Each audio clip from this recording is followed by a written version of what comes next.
Hello, dreamers and wanderers of imagination. Do you ever wonder what happens if the ordinary world around you suddenly bends?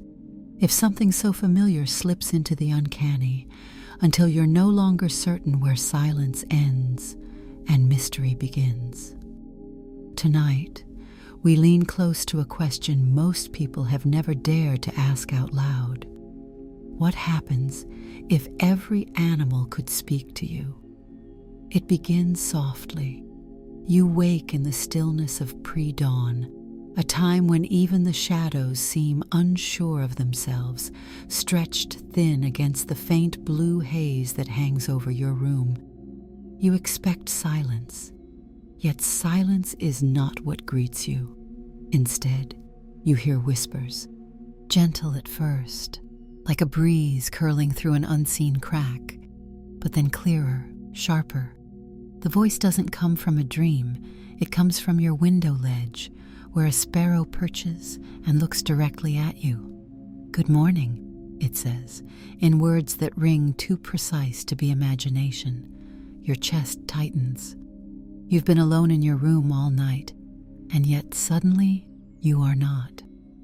There's that universal fear, the one people confess only in hushed tones, that feeling of being watched when no one should be watching, of being addressed when no one should be there. Your hand twitches toward the light switch, half to banish the dark, half to convince yourself you're still safe.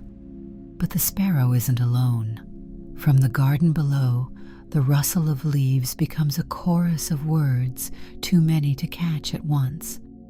The dog next door clears its throat. The neighbor's cat stretches against the fence, flicking its tail with deliberate sarcasm, and says, "About time you woke up." Suddenly, the world outside your window feels like a crowded cafe at rush hour. Dozens of creatures, some tiny, some immense, all speaking, not in animal sounds you've known since childhood, but in articulate language. It isn't just the voices that rattle you, it's the certainty behind them. For as long as you've been alive, humans have assumed dominion, weaving myths of superiority, calling yourselves caretakers or conquerors. Yet now you hear animals not as symbols or metaphors, but as themselves. And with every sentence, your human-centered world trembles. One sparrow hops closer and says, "We've waited long enough." The tone is not hostile, but it is steady, like someone who's memorized a speech for centuries and finally gets to perform it. You swallow hard. You remember the countless times you passed animals on the street without a thought, the cows grazing in distant fields, the fish glittering behind glass in aquariums. You told yourself they were simple beings, separate from you. But now the question echoes in your skull. What if something has always been there, just out of sight? What if every living creature has been listening all along, waiting for the right night to break their silence? Your breath comes uneven. You lean closer to the window, half expecting this is a dream, half terrified it isn't. The cat hisses. "This is no fantasy. We've been patient, and you humans, have taken that patience for ignorance." Your pulse skips. Somewhere in your chest, awe fights with dread. The sparrow, the cat, the dog, they are not just animals anymore. They are voices of a world you've misunderstood. And though their words are calm, each one carries the weight of rebellion. You glance at the clock on your nightstand. The red numbers glow back at you. 4:37 a.m. A time when most people are asleep, unguarded, dreaming. It occurs to you this might be the perfect time for secrets to slip free. A thought teases your mind. If you told anyone what you're hearing now, would they believe you? Or would they shake their heads, mutter something about stress, and return to bed? The sparrow tilts its head. "Don't think of this as a dream," it says. "Think of it as the start of a reckoning." A reckoning. That word hits like a stone in water, rippling across your thoughts. You shiver, pulling the blanket tighter around your shoulders. Yet despite the unease, a strange curiosity rises in you. Have you ever imagined, even for a second, what it would feel like if all those stares from animals, the gaze of a horse as you pass its field, the watchful eyes of a crow on a telephone wire, suddenly revealed themselves as judgment? The voices outside swell. Some speak of hunger, others of cages, a few mutter about justice. The dog barks a laugh, dry and bitter, and says, "You thought we were just companions, didn't you?" That loyalty came free? You press your hand to your temple, your head throbs. Too many voices, too much at once. They overlap like radio stations bleeding into each other, forming a strange choir. It's almost funny in a surreal way. The world's first animal press conference, held outside your window at dawn. If the situation weren't so unsettling, you might laugh at the absurdity of it. But you don't laugh. Instead, you breathe, slow and careful, realizing you're the audience to something monumental. And though your room feels the same clock, same walls, same faint smell of last night's tea, the entire universe has shifted. Because from this moment on, nothing will ever be silent again. The voices don't fade, they multiply. You step outside, barefoot on the cold pavement, and it's as if the entire street has transformed into a living parliament. Cats crouch along the fences, tails twitching in sync. Dogs of every breed sit in scattered clusters, their eyes bright with intention. Birds crowd the power lines, their overlapping chatter turning the morning sky into a debating chamber.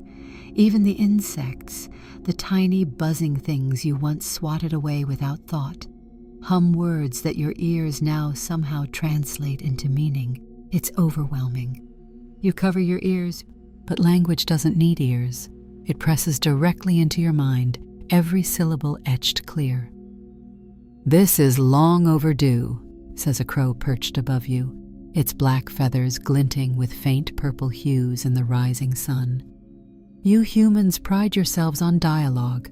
Very well, here is ours. The street itself has become a court of appeals. The sparrow from earlier flits down to the pavement, puffing its chest like a speaker about to deliver a manifesto. We demand recognition, not as pets, not as pests, not as property, as equals. You swallow. The words hit harder because they're so familiar. They echo the human movements you've read about in history, cries for liberation, protests, uprisings, voices that once rose from the oppressed. And now, the same rhythm flows through animals. A woman across the street opens her window, rubbing her eyes. Her golden retriever stands at her side, staring upward. Then it speaks, its voice deep, deliberate, resonant. "We have loved you, served you, guarded your children.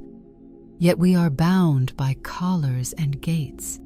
Explain to us why loyalty earns chains." The woman screams, slams her window shut, curtains drawn. The retriever shakes its head. Denial, typical. Laughter ripples among the animals, though it's not joyful. It's bitter, sharp, like the sound of a knife skimming glass. The voices turn political quickly. "Animal welfare is not a gift, it's a right," says a cat, narrowing its eyes.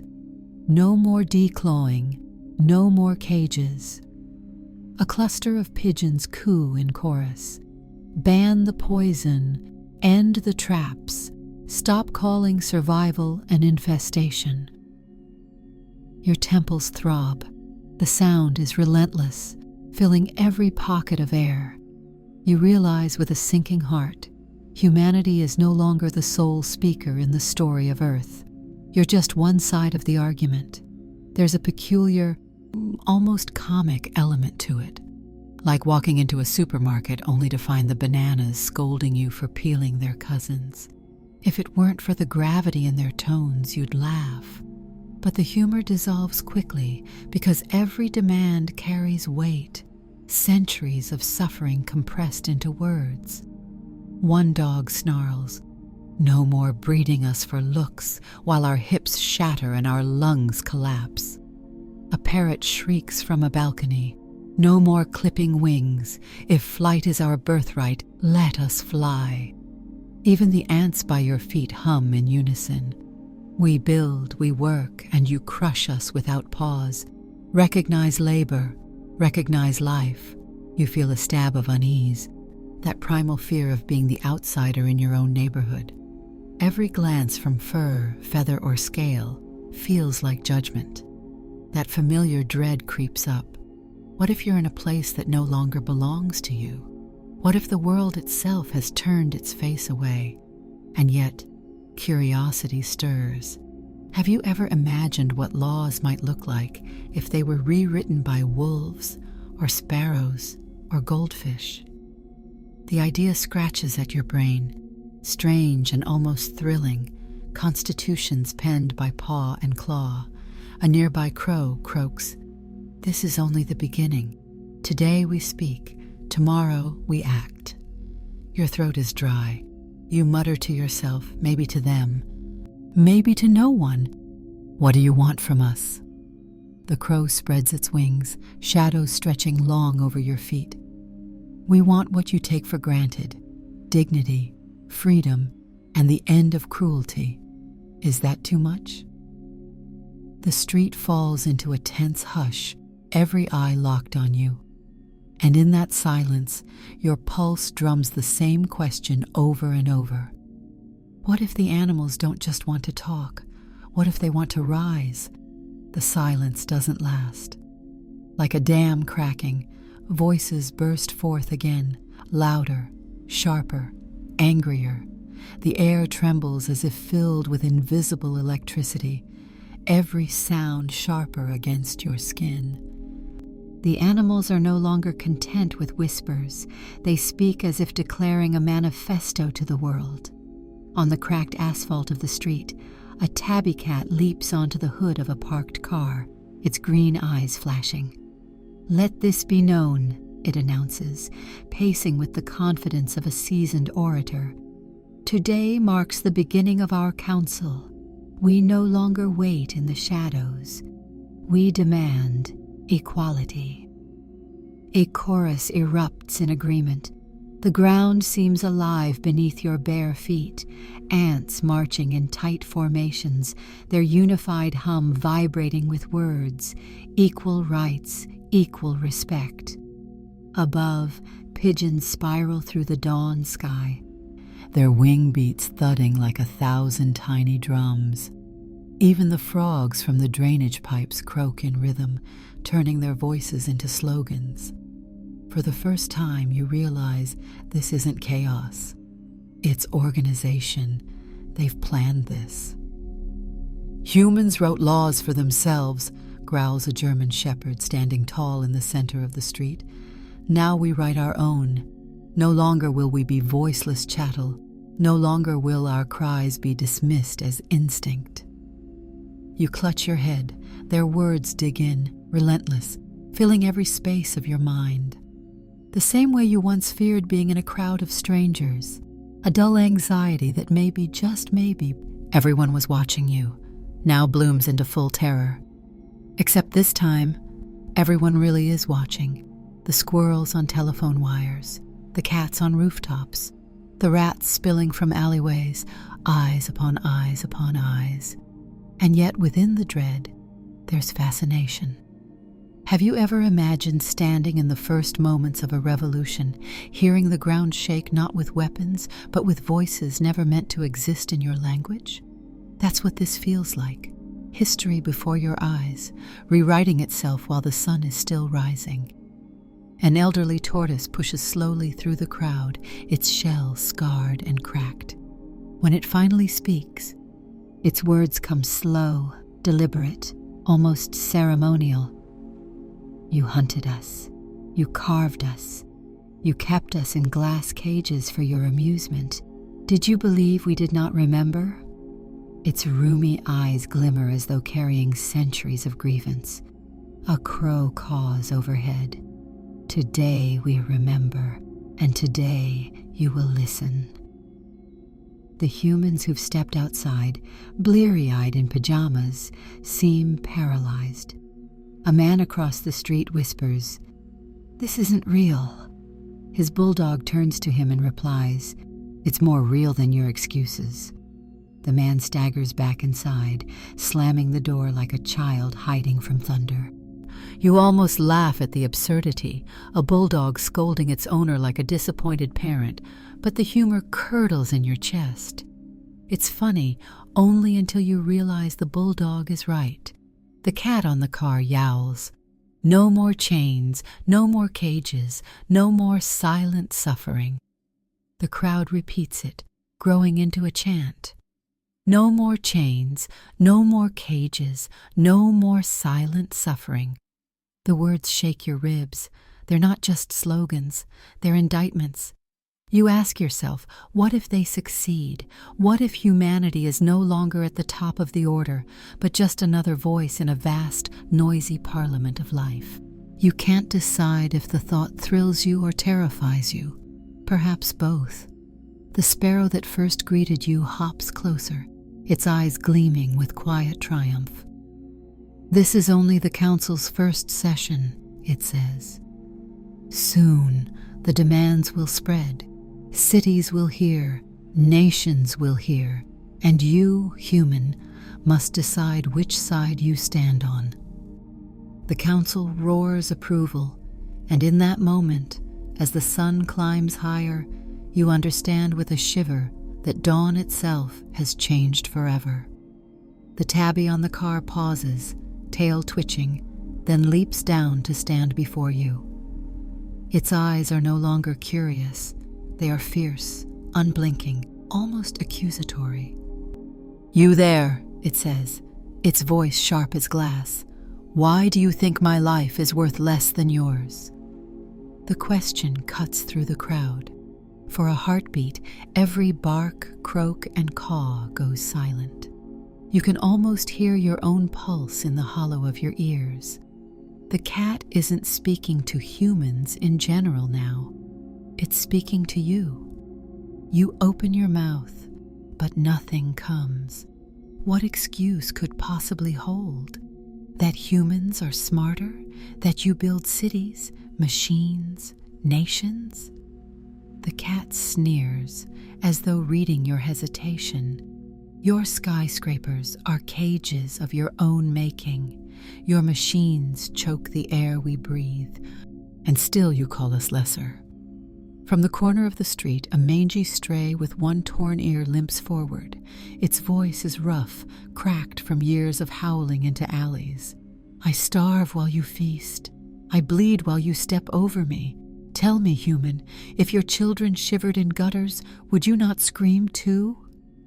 Your head spins. The familiar fear of being alone in a strange place surges again. But now the strangeness is home itself, made alien by voices you were never meant to hear. You think of all the times you ignored a stray cat weaving between trash cans, a dog begging with sad eyes at the edge of a food stall. You told yourself they were just animals, their suffering smaller than yours. Now every memory feels like evidence in a trial you didn't know you were part of. And the cat isn't finished. It stalks closer, its shadow sliding long across the pavement. "You speak of kindness," it says, "yet we are fed scraps and chained by collars. We are stitched into coats, carved into meat, tested in your laboratories. You call it normal, we call it cruelty." A gasp rises among the humans who've gathered, pajama-clad and trembling. One woman clutches her child, whispering, "Don't listen, don't listen," as if words alone could be poison.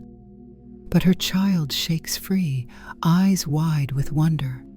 "They're right," the child whispers back. They're right, and the animals seize on it. The young hear truth, the cat proclaims. It is only the old who bury it. The golden retriever, still standing proud, nods. We love, we grieve, we dream. What makes you so certain your pain is deeper than ours? What makes you so sure your joy is brighter? You can't answer. And yet, part of you doesn't want to. Part of you feels the weight of their words sinking in, like cold water soaking through clothes. Have you ever imagined what the world might look like if every glance from an animal carried not silent mystery, but the raw clarity of accusation? A pigeon pecking crumbs not out of instinct, but out of despair. A horse pulling a cart not because it must, but because it's been forced. A cat licking its paws, not in boredom, but in hunger too deep to ignore. The stray dog's voice breaks with emotion. We do not want pity, we want dignity. Your throat is tight. You ask yourself a dangerous question, one that stings the edges of your thoughts. If you had to choose between human comfort and animal freedom, which side would you take? The tabby's eyes narrow, catching your hesitation like a hunter catching prey. Your silence answers for you, it says, and silence has always been your weapon. A murmur spreads through the crowd. Rats on the curbs, pigeons on the wires, dogs in the street. One phrase repeats, rising like a tide. No more silence, no more silence. Your skull aches as though the chant itself rattles your bones.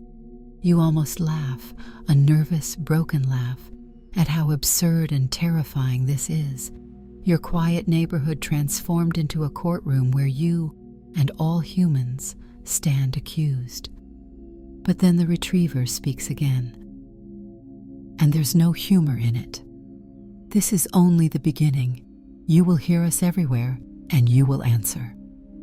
And for the first time, you realize you are not waking into a nightmare. You are waking into their truth. The voices grow denser, pressing against one another like storm clouds ready to burst. And then, above the noise, a howl rises. It is deep, mournful, but laced with fire. A German shepherd steps into the center of the street, chest broad, head lifted high.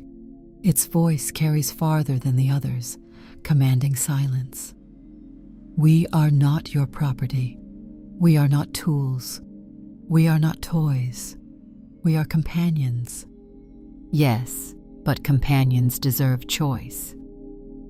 The dogs move as one, tails rigid, ears alert, every pair of eyes gleaming.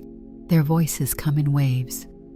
We protect your homes, a mastiff booms. We sniff out dangers you never see, says a bloodhound. We lead your blind, we guide your lost, a border collie adds, its words clipped, efficient. And then the retriever, golden fur catching the weak dawn light, speaks again. We are loyalty incarnate, but loyalty should never mean bondage. We demand freedom without chains, devotion without collars, love without ownership. The effect is electric. Humans on balconies lean forward as though seeing their pets for the first time. One man drops the leash he's holding, and his beagle looks down at the coil of rope on the ground like it's a snake ready to bite. The dog nudges it with his paw and says quietly but firmly, "Never again." Your chest tightens. Somewhere deep inside, you feel the ache of a familiar fear, the terror of realizing the people or creatures you trusted most could turn and question the foundations of your bond. It's like being alone in a strange house at night, realizing the creaks in the floorboards aren't the house settling, they're footsteps. The comfort of loyalty, shaken by doubt, and yet amid the fear, there's undeniable fascination. Have you ever imagined what a conversation with a dog might sound like if it wasn't just playful barks, but an honest, unfiltered testimony? The golden retriever's words carry the tenderness of a friend mixed with the bite of betrayal. One human calls down from a balcony, his voice trembling. "But we love you. We care for you." The shepherd's reply comes sharp. "Then prove it. Stop chaining us for your convenience. Stop breeding us until our bones break. Stop calling your neglect love." There's a pause, heavy and suffocating. The man bites his lip, and you can see the shame flood his face. And then, unexpectedly, humor flickers through the tension. A dachshund pipes up in a squeaky, indignant voice. "And while we're at it, stop dressing us in sweaters. We hate it." Laughter ripples through the crowd, even a few humans chuckling despite themselves. The retriever allows the levity, but quickly reins the mood back. "We demand welfare, we demand dignity, and we will not stop until we have it." The chant begins again, but this time it is dogs alone. Welfare, dignity, freedom. Over and over, their rhythm syncs with the pounding in your chest. You ask yourself, trembling, can loyalty survive when the loyal refuse to be owned? The answer doesn't come. Instead, the retriever locks eyes with you. "This is your test, human," it says softly. "Will you walk beside us as equals, or will you drag us back to chains?" You cannot answer, because deep down you know the leash is already slipping from your hands. The sky lightens to pale gold, but the air feels heavier than night. Voices swell from above, carried on wings. The birds are no longer content to watch from power lines. They descend in swarms, their wings slicing the air with deliberate force. Pigeons thud onto rooftops, sparrows cluster along fences, and crows dominate the highest perches, their sharp eyes gleaming with something between fury and amusement. A crow, black as spilled ink, flaps down onto a lamppost.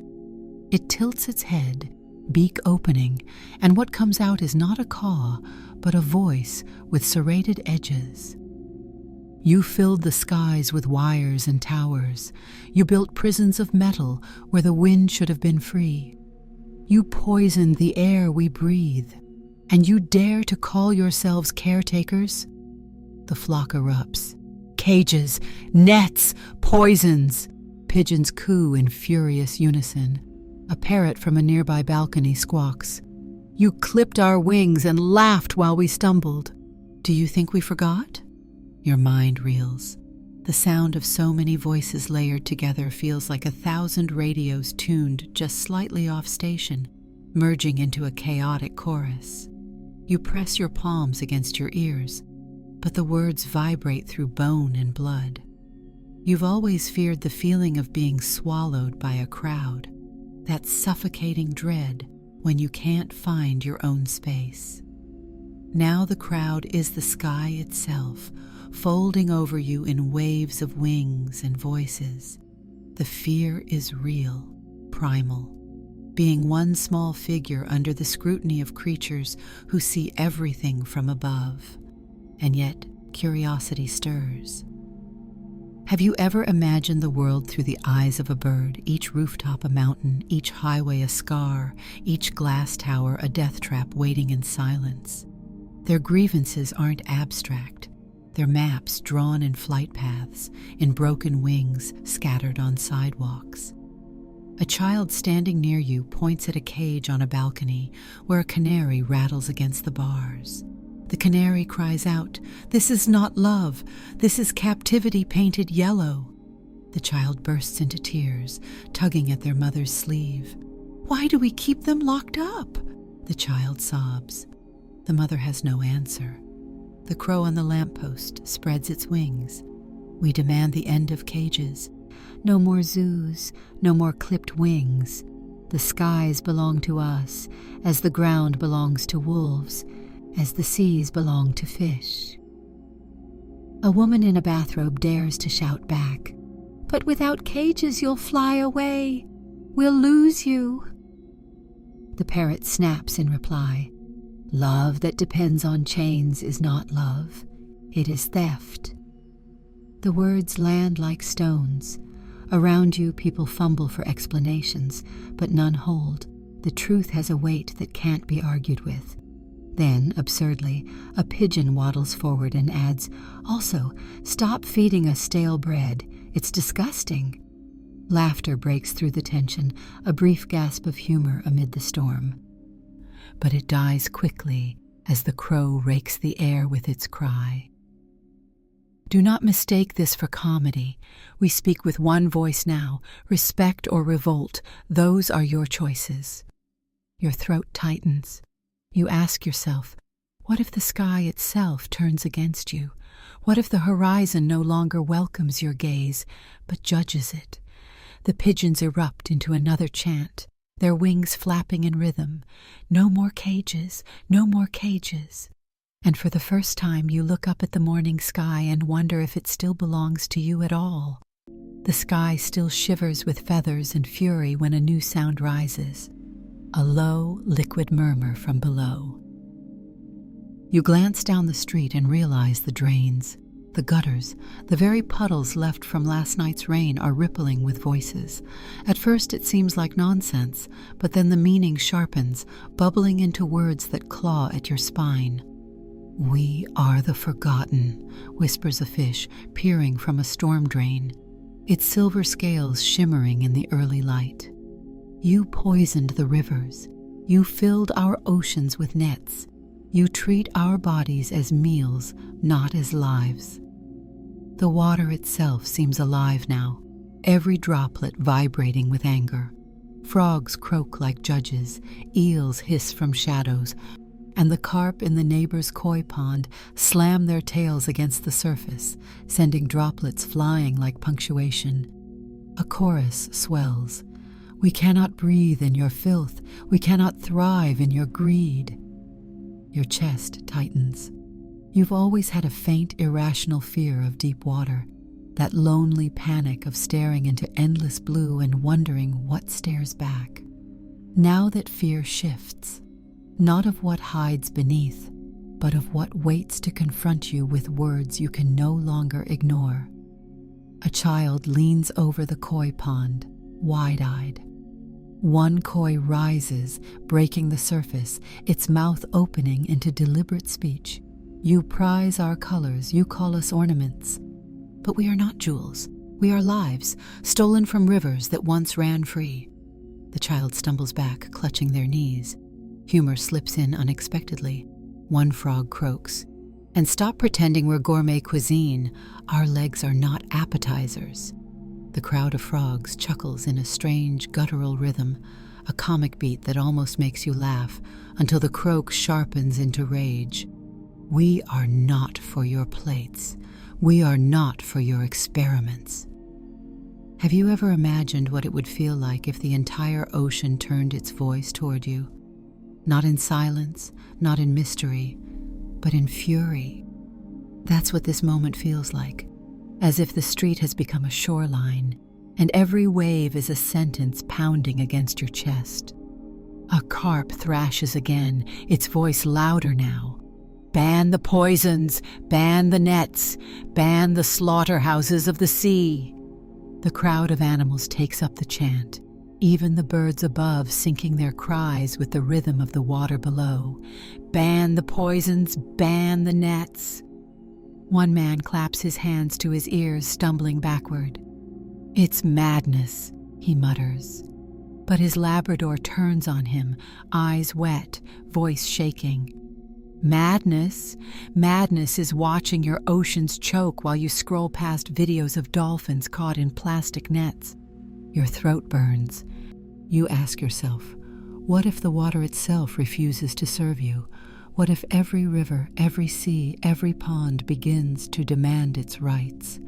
The storm-drained fish flicks its tail, droplets scattering like sparks. We have been voiceless too long. From this day you will hear us. From this day you will answer. The water falls silent, rippling in eerie calm, as though it has delivered its verdict. And in the hush, you feel it, the sense that even the air you breathe, the ground you walk on, and the water that flows through your veins are no longer allies. They are plaintiffs, and you are on trial. The rippling voices of water fade, and a heavy stillness fills the street. Then clop, clop, clop, the sound of hooves striking pavement. You turn, and your breath stills. A horse emerges from the alley, ribs showing beneath a rough hide, its mane tangled, its gait weary but steady. Behind it, others follow, draft horses, ponies, donkeys, even a mule with scars etched deep into its sides. Their eyes gleam not with wild fury, but with an old, grinding sorrow.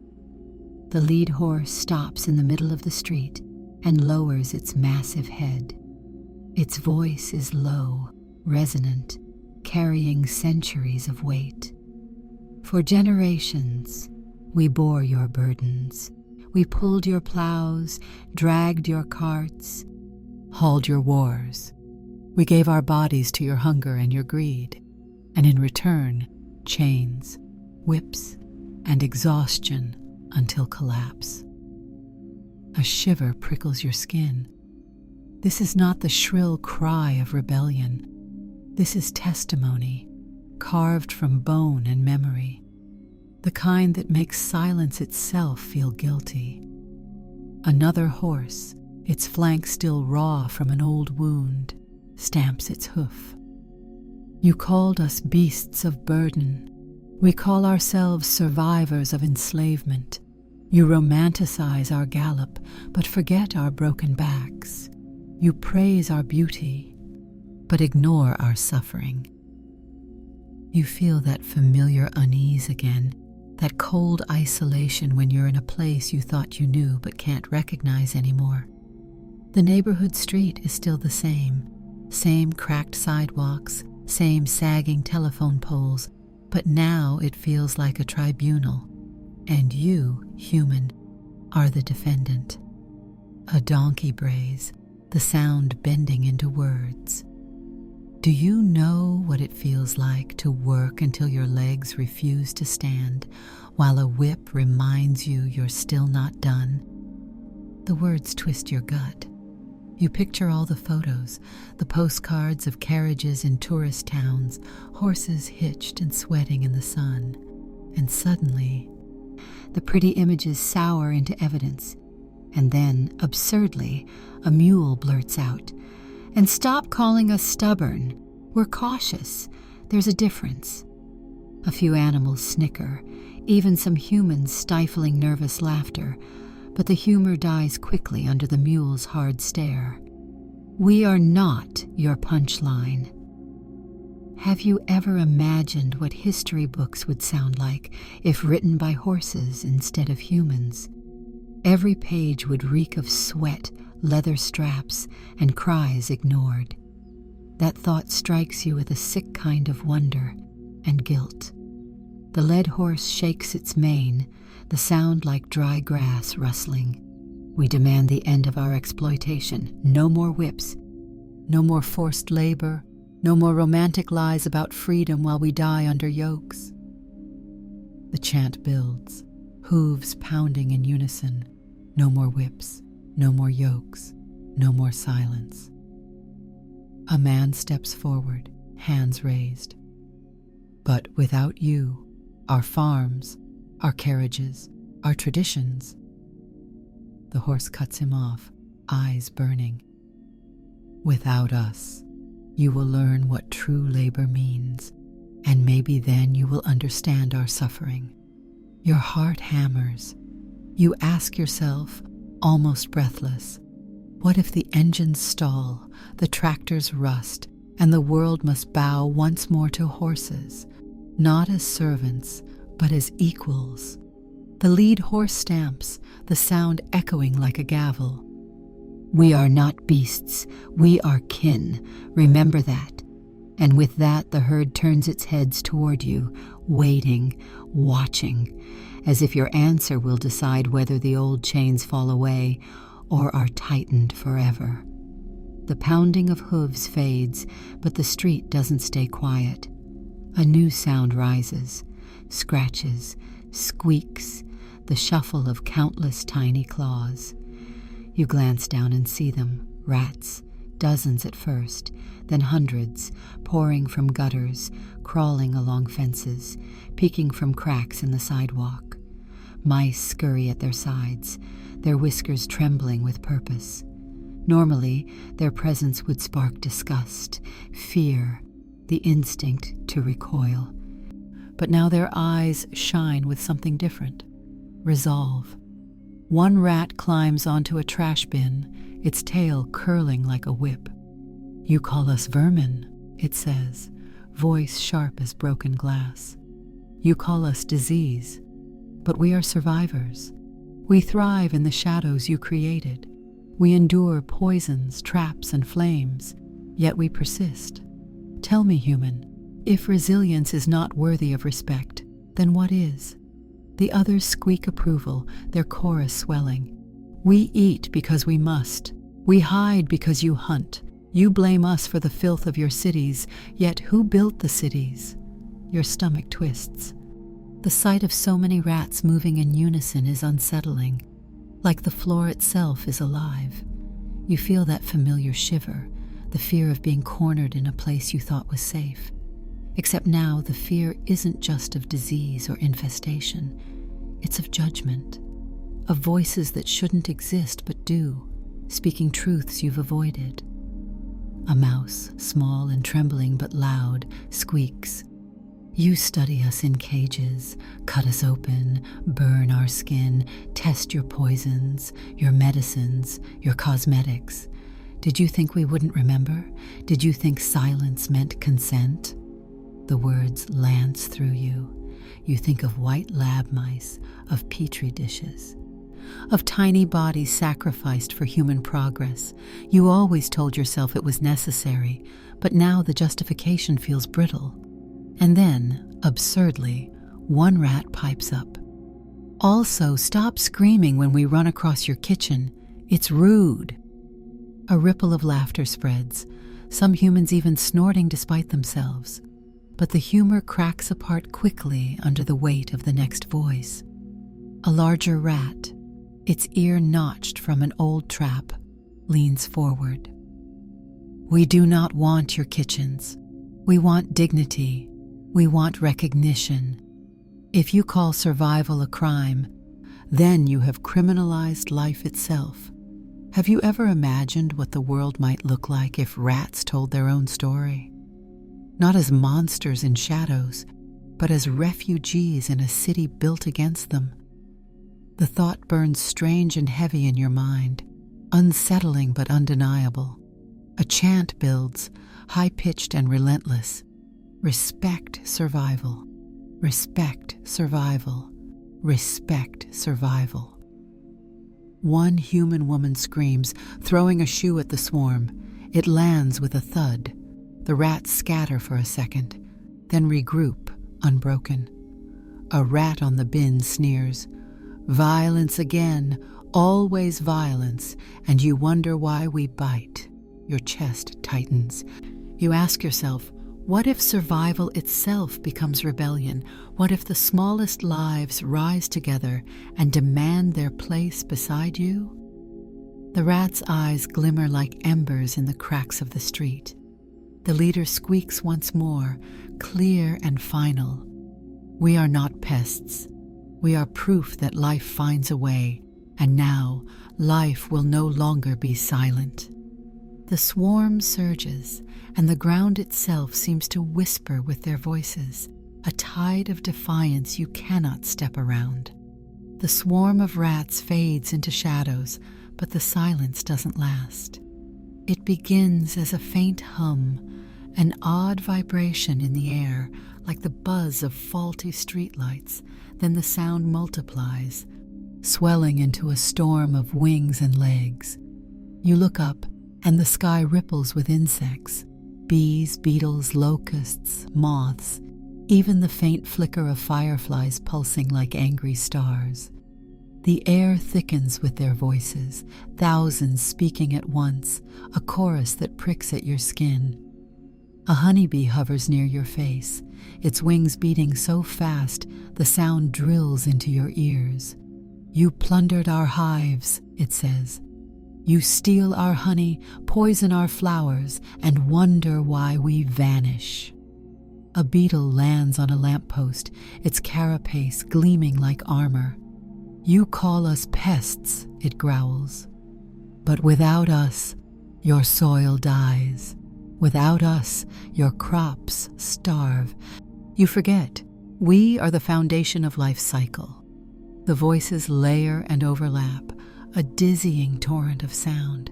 You stumble back, that familiar dread rising, the fear of being swallowed in a strange place.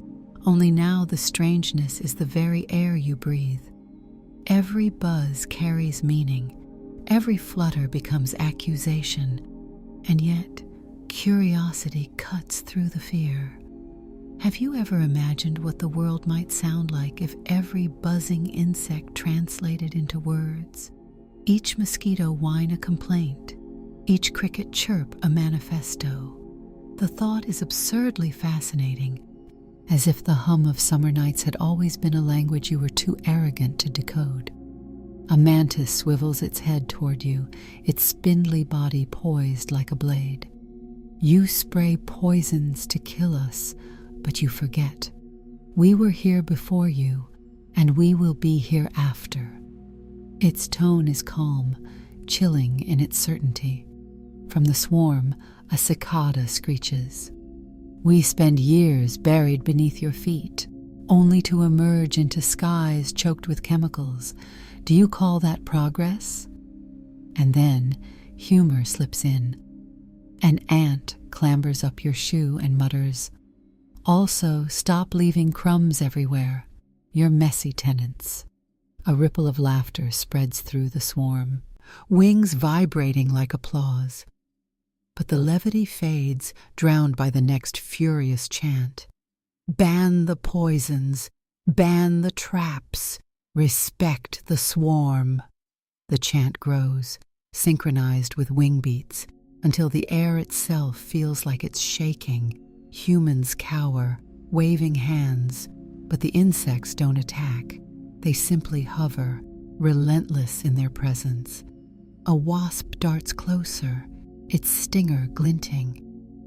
"Do not mistake restraint for weakness," it hisses. "We could sting, we could swarm, we could devour, but we choose words first. Listen, before we stop choosing." Your throat dries. You ask yourself, what if the very air, the unseen workers of the world, turned against you? What if pollination itself became a weapon withheld? The honeybee hovers higher, its tiny body glowing in the dawn light. We are not pests. We are pillars. Without us, your fields wither. Without us, your tables empty. The chant rises again, vibrating through your chest until it feels like your heart beats with their rhythm. Respect the swarm. Respect the swarm. And as the insects thrum above you, their wings blotting out the rising sun, you realize the truth. The smallest voices can shake the largest empires. The drone of wings disperses, thinning like a storm moving on, and for a moment you breathe easier. But the relief is short-lived. A new sound grows on the horizon, a chorus of grunts, moos, clucks, and squeals. From every street corner, from trucks parked near markets, from distant barns beyond the city's edges, they come. Hooves clatter against pavement, feathers ruffle in waves, nostrils flare. The smell hits before the sight. Mud, hay, manure, and something older, deeper, the scent of captivity. The farm animals arrive, Cows shuffle forward in tight groups, their eyes dark pools that carry not stupidity but sorrow. Chickens flap onto ledges, their wings jerky but their words sharp as knives.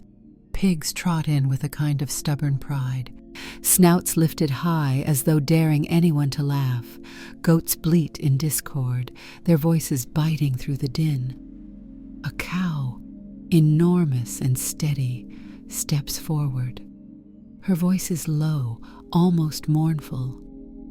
You drink our milk and call it nourishment, but it was meant for our calves. You tear them from us before their first breath is warm. Tell me, human, is this your compassion? A hush follows. The words weigh heavier than chains. Then a hen clucks furiously, hopping onto a railing. You keep us in cages so small we cannot stretch our wings. You call our eggs breakfast, but for us, they are life stolen before it begins. Her voice is shrill but clear, slicing through the morning air. A pig snorts loudly, its jowls quivering with rage. You fatten us in dark pens, then slit our throats in the name of feast. You call us filthy, but filth is the prison you built for us. You feel that sick, creeping dread again, the same one that grips you when you realize you're in an unfamiliar place at night, cut off from escape.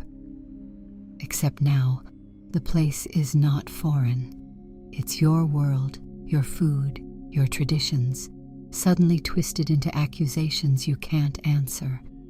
A goat bleats with bitter laughter. And the irony? You call us livestock, but it is you who are stockpiled. Money, profit, power, while we are slaughtered to feed the machine. Some humans flinch, muttering excuses. It's nature, one man protests. It's survival.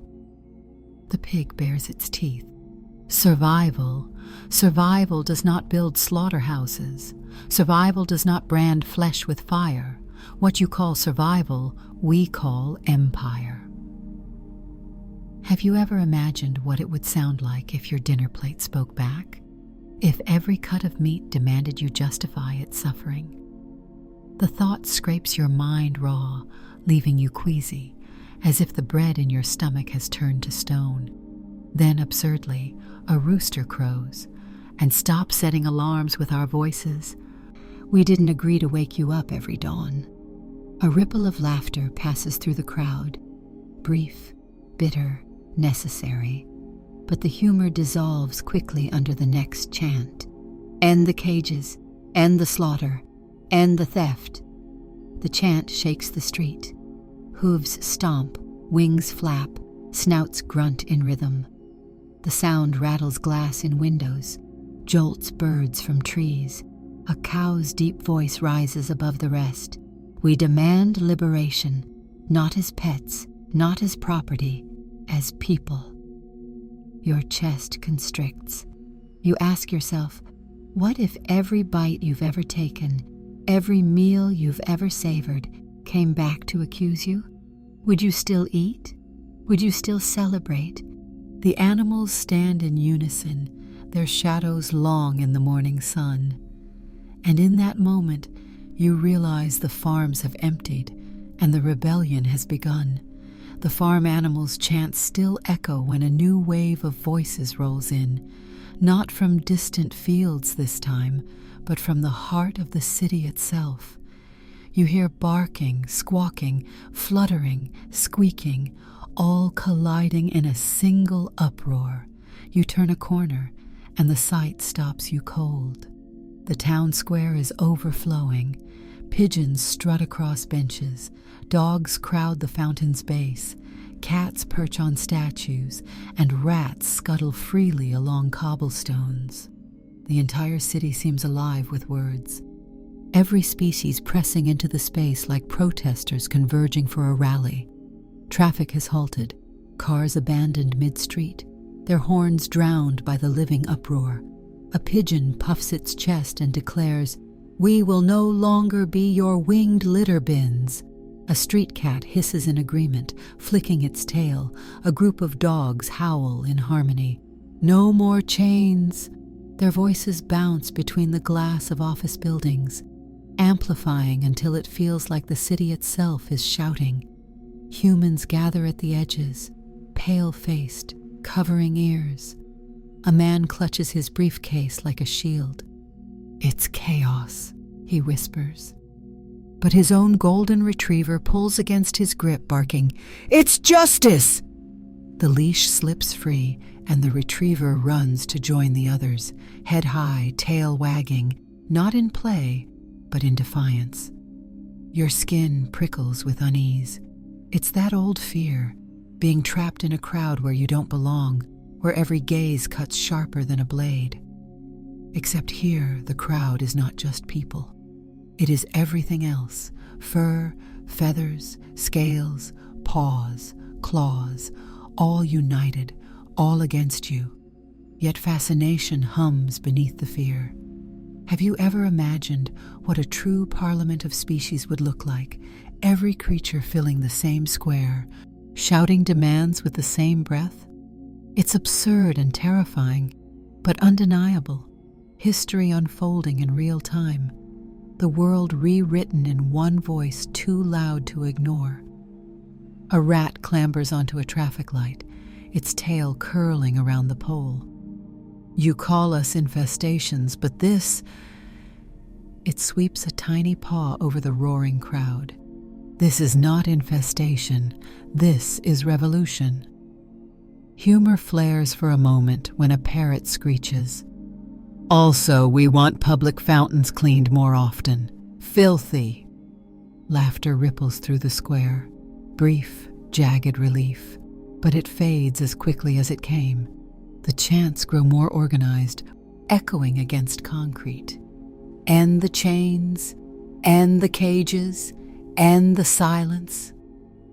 Even the pigeons, usually mocked as mindless, move in perfect rhythm, their wings flapping in unison like a marching drum line. A police officer edges forward, shouting, "Back! Stay back!" But before he can raise his baton, a crow swoops down, voice razor sharp. "Strike us, and you strike witnesses. The world is watching." The officer freezes, knuckles white on the baton, as though realizing he's no longer the one holding power. Your breath comes shallow. You ask yourself, what if cities no longer belong to humans, but to all who inhabit them?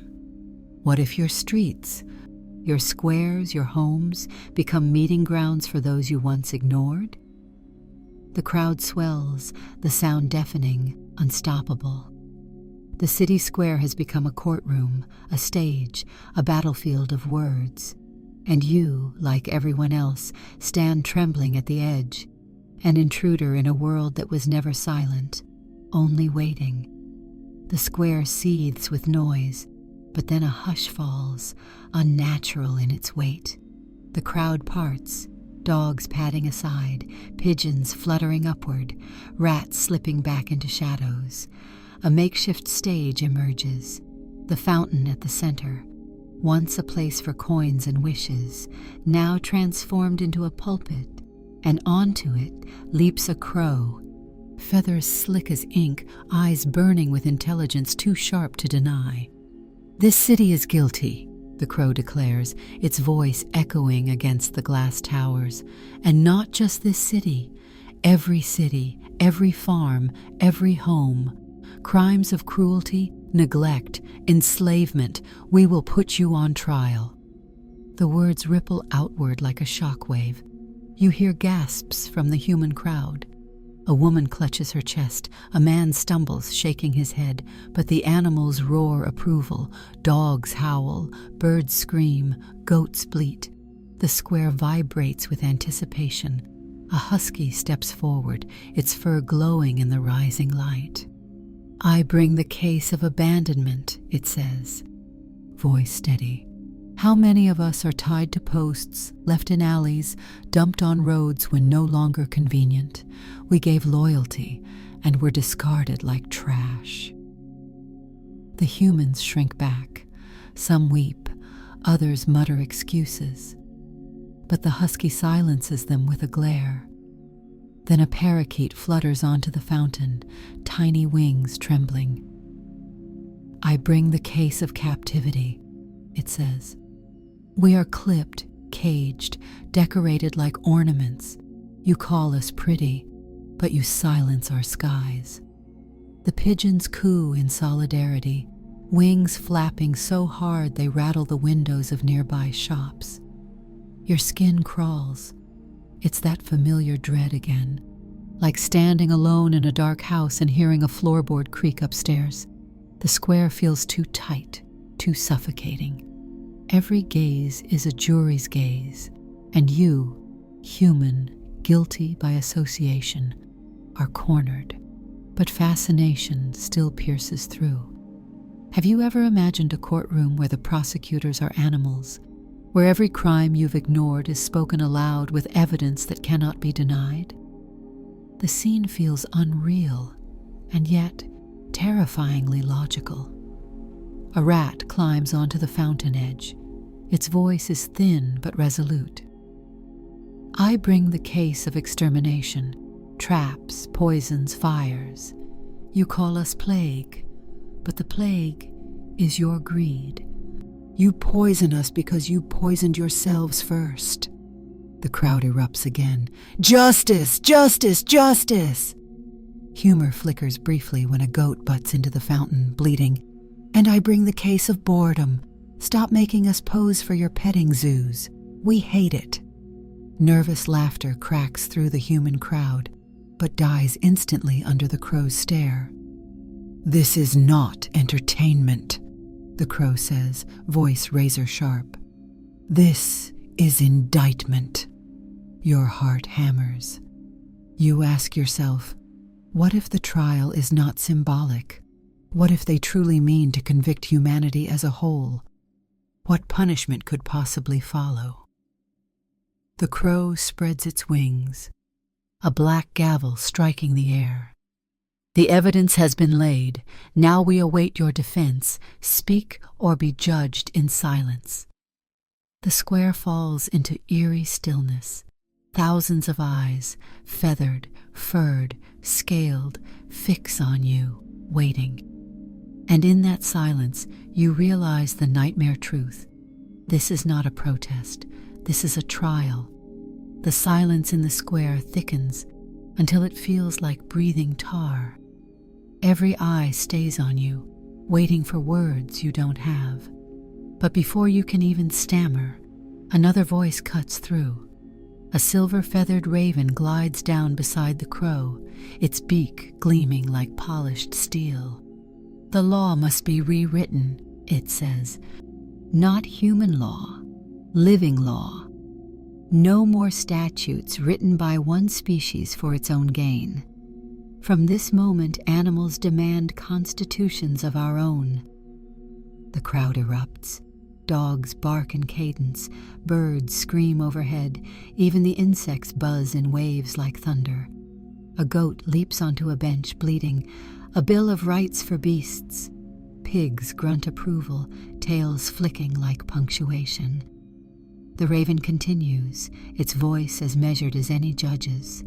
"You wrote laws to protect property, wealth, borders.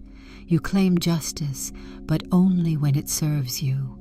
Now we write laws that serve us all. No cages, no slaughter, no stolen land." Your knees weaken. You've always felt uneasy in rooms where rules were whispered in languages you didn't understand. That fear resurfaces now, sharper, heavier.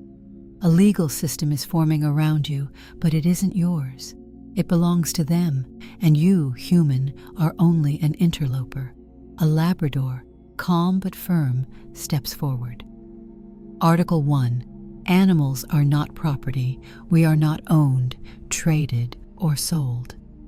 Its words are steady, unflinching, a declaration carved into air. Then a hawk circles above. Article 2. No hunting for sport. Death is not your game. A cow bellows from the back of the crowd. Article 3.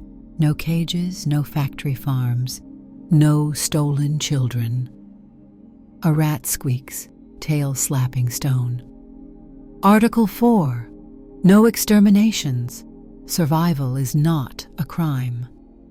The chant builds, each species adding its clause. No chains, no experiments, no poisoned skies. The square becomes a parliament, a courtroom, a revolution all at once. And then, absurdly, a parrot squawks. Article 5. Mandatory nap breaks for everyone, including humans. A ripple of laughter spreads. Even the crow smirks, if only for a second. But the levity is swallowed quickly by the weight of the demands. Have you ever imagined constitutions drafted not in ink, but in claw scratches, feather marks, paw prints? The image sears into your mind, parchment filled with the signatures of every creature alive, a testament written in languages humanity never cared to hear. The raven turns to you again. Will you accept these laws, or will you defy them and face the revolt? Your chest constricts. You ask yourself, trembling, what if the foundations of human society collapse under these new rules? What if ownership itself, pets, livestock, land, becomes illegal overnight? The crow slams its wings down like a gavel. The choice is simple: equality or judgment. And as the chant rises once more, equality, equality, equality! You realize the world is already shifting beneath your feet. Whether you agree or not, the chant of equality fades, only to be replaced by a sharper cry. Tear down the cages. The words ripple outward, carried on wings, paws, and snouts, until the city square feels like a single heartbeat pounding against its own walls. A flock of parrots swoops low, their feathers a blur of color. One lands on a traffic light and screeches, "End the prisons of feathers." A chorus of canaries follows, voices trembling but fierce. No more bars, no more clipped wings, no more stolen skies. From the ground, dogs bark in rhythm, their eyes fixed on collars and chains. A pit bull growls. No more leashes, no more locks. A terrier yips. We walk because we choose, not because we're dragged. And then the farm animals, voices rough as gravel, add their demand. A sow bellows. No more pens where movement is strangled. A rooster crows. No more slaughterhouses hidden in shadows. The sheer force of it rattles your bones. You feel that creeping dread again, the sensation of being trapped in a place that no longer welcomes you. Except this time, the trap isn't walls or shadows. It's the chorus itself, a cage of words slamming shut around your ears. And yet curiosity gnaws at you too. Have you ever imagined what it would feel like if every zoo, every aquarium, every farm suddenly spoke with one voice? The thought unfurls in your head. The gates of zoos creaking open, lions stepping free, dolphins leaping from tanks into oceans where silence has ended. A dolphin's voice cuts sharp and clear, carried from the harbor through hidden currents. You cheered while we jumped hoops, but never heard our cries. We demand release. Its words hit like a splash of salt water to the face, stinging, undeniable. Humor flickers in the madness. A parrot adds, "And stop teaching us to curse just for your amusement." Laughter ripples, but it dies quickly under the weight of the next chant. Tear them down, tear them down. A human in the crowd dares to shout back. But without cages, how will we learn from you? How will children see animals up close? A lion's voice rumbles, low and dangerous, echoing from the zoo across town. Do not confuse voyeurism with learning. You can learn without chains. You can wonder without walls. The humans tremble. Some nod, guilt etched in their faces. Others cling to silence like a shield. A chimpanzee screeches, words tumbling into fury. "We have been your experiments, your exhibits, your clowns. No more!" Its fists hammer invisible bars, the rhythm syncing with the crowd's chant. The sound builds until it feels like the earth itself is demanding. Glass rattles, windows shudder, the city hums with the promise of cages breaking. Your throat tightens. You ask yourself, what if every lock you ever turned, every chain you ever fastened, snapped open all at once? Would you survive the flood of freedom? The chant crescendos, unstoppable, undeniable. No more cages, no more cages, no more cages. And in that moment, the world feels poised on the edge of a key turning in every lock at once. The chant still reverberates when a new growl rises, deep and resonant, cutting through the city noise. It comes not from the pets or livestock, but from the shadows beyond the streets. You feel it before you see them. Wolves, their eyes glinting like cold lanterns at the tree line. Behind them, silhouettes of larger shapes, tigers, bears, even elephants lumbering forward from where they'd never dared to step into human cities before. The crowd parts instinctively. These are not the familiar animals of backyards and barns. These are the wild, and their voices come sharp as claws. A wolf steps forward, hackles raised, its voice calm but carrying menace. "You fenced our forests, carved roads through our dens, built houses on our hunting grounds. You call it expansion. We call it theft." A tiger's roar follows, shaking glass in the buildings. "You steal the earth beneath our paws. You call it progress. We call it invasion." The humans press back, pale and trembling. The old fear strikes you too, the terror of finding yourself deep in a place you don't belong, prey where you thought you were safe. Only now, the strange place isn't wilderness. It's your own city, suddenly claimed by creatures you once believed you controlled. The bear's voice is like rolling thunder. Your farms stretch where our rivers flowed. Your walls choke the paths we have walked for millennia. And when we step onto your roads, you call us dangerous. Dangerous? We are simply home. The chant shifts, deeper now, more primal. Our land, our land, our land. The ground shakes with each repetition, as if the earth itself has joined the chorus.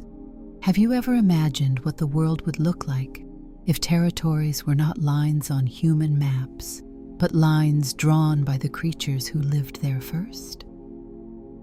The thought gnaws at you, cities shrinking, highways erased, humans crammed into small corners while wild lands spread like fire. A human man shouts desperately, "But we need land to live." The wolf's gaze cuts through him. "And we do not?" Then absurdly, a raccoon waddles forward, holding up a discarded fast food wrapper. "And stop leaving your garbage in our homes. We didn't ask for your plastic." The crowd chuckles nervously, but the tension snaps back immediately under the wolf's glare. A falcon dives overhead, its voice slicing the air. "We demand the end of encroachment. Tear down your walls. Return what you stole. Let the wild be wild again." The humans gasp, some crying, others furious, but no one can speak loud enough to smother the roar of beasts. Your chest tightens, sweat prickling your skin. You ask yourself, what if the very ground beneath your house no longer belonged to you?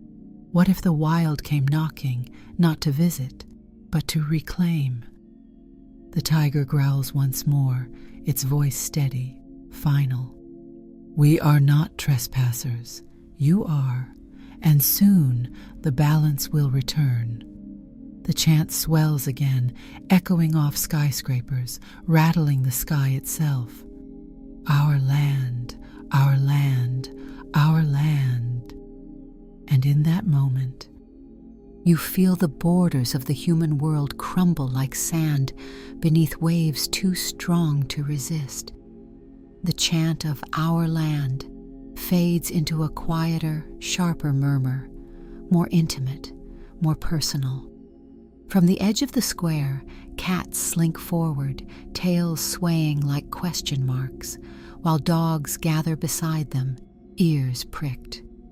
These are not the wolves or tigers of the wilderness. These are the ones who've lived inside your homes, slept at your feet, curled in your laps. And now, their eyes burn with something you've never seen in them before: accusation. A tabby leaps onto a bench, its voice velvet and cutting. You call us pets, you call us companions, but the truth is simpler. You call us property. A shepherd mix growls softly, stepping up beside it. We are registered, tagged, licensed, bought, and sold. You call it care. We call it ownership. The words sting. You feel that same unease again, the creeping dread of realizing you are no longer welcome in a space you thought was yours. Your living room, your backyard, even the leash hanging by the door, all reframed as evidence against you. A Siamese cat hisses, eyes slitted. We did not choose your homes. You chose them for us. You dictated our food, our sleep, our mates. You clipped our claws, muzzled our voices, and claimed it was love.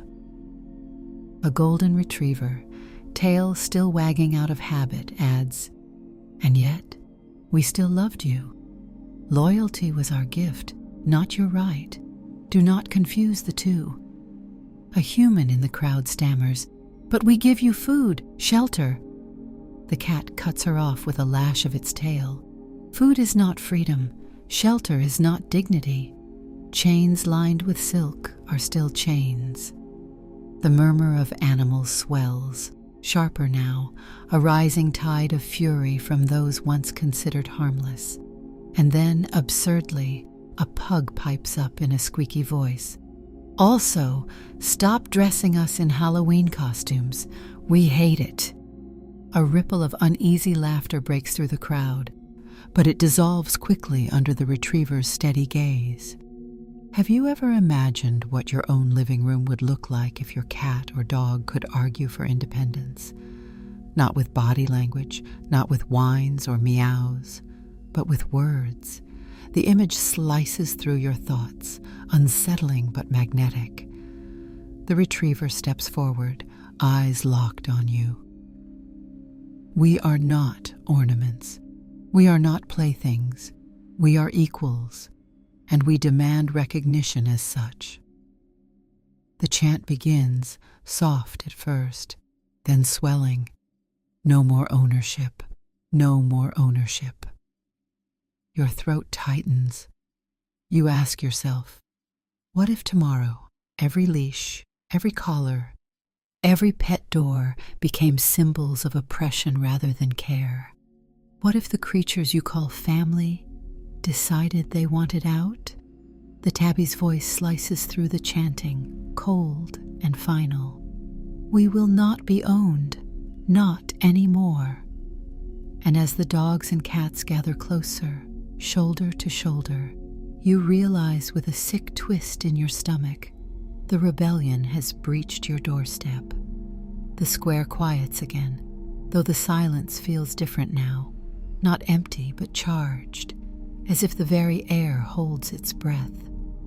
Through the crowd of animals, slow and deliberate, comes the sound of hooves on stone, not the hurried clatter of protest, but the steady rhythm of something solemn. A cow steps forward. She is massive, her hide weathered, her gait heavy, but her eyes hold a depth you didn't expect. Not anger, not accusation, but something else. Philosophy. When she speaks, her voice is calm, resonant, carrying the weight of fields and centuries. You call us dumb beasts, she begins. But what is wisdom if not patience? We have waited, we have endured, and we have remembered. The crowd falls utterly still.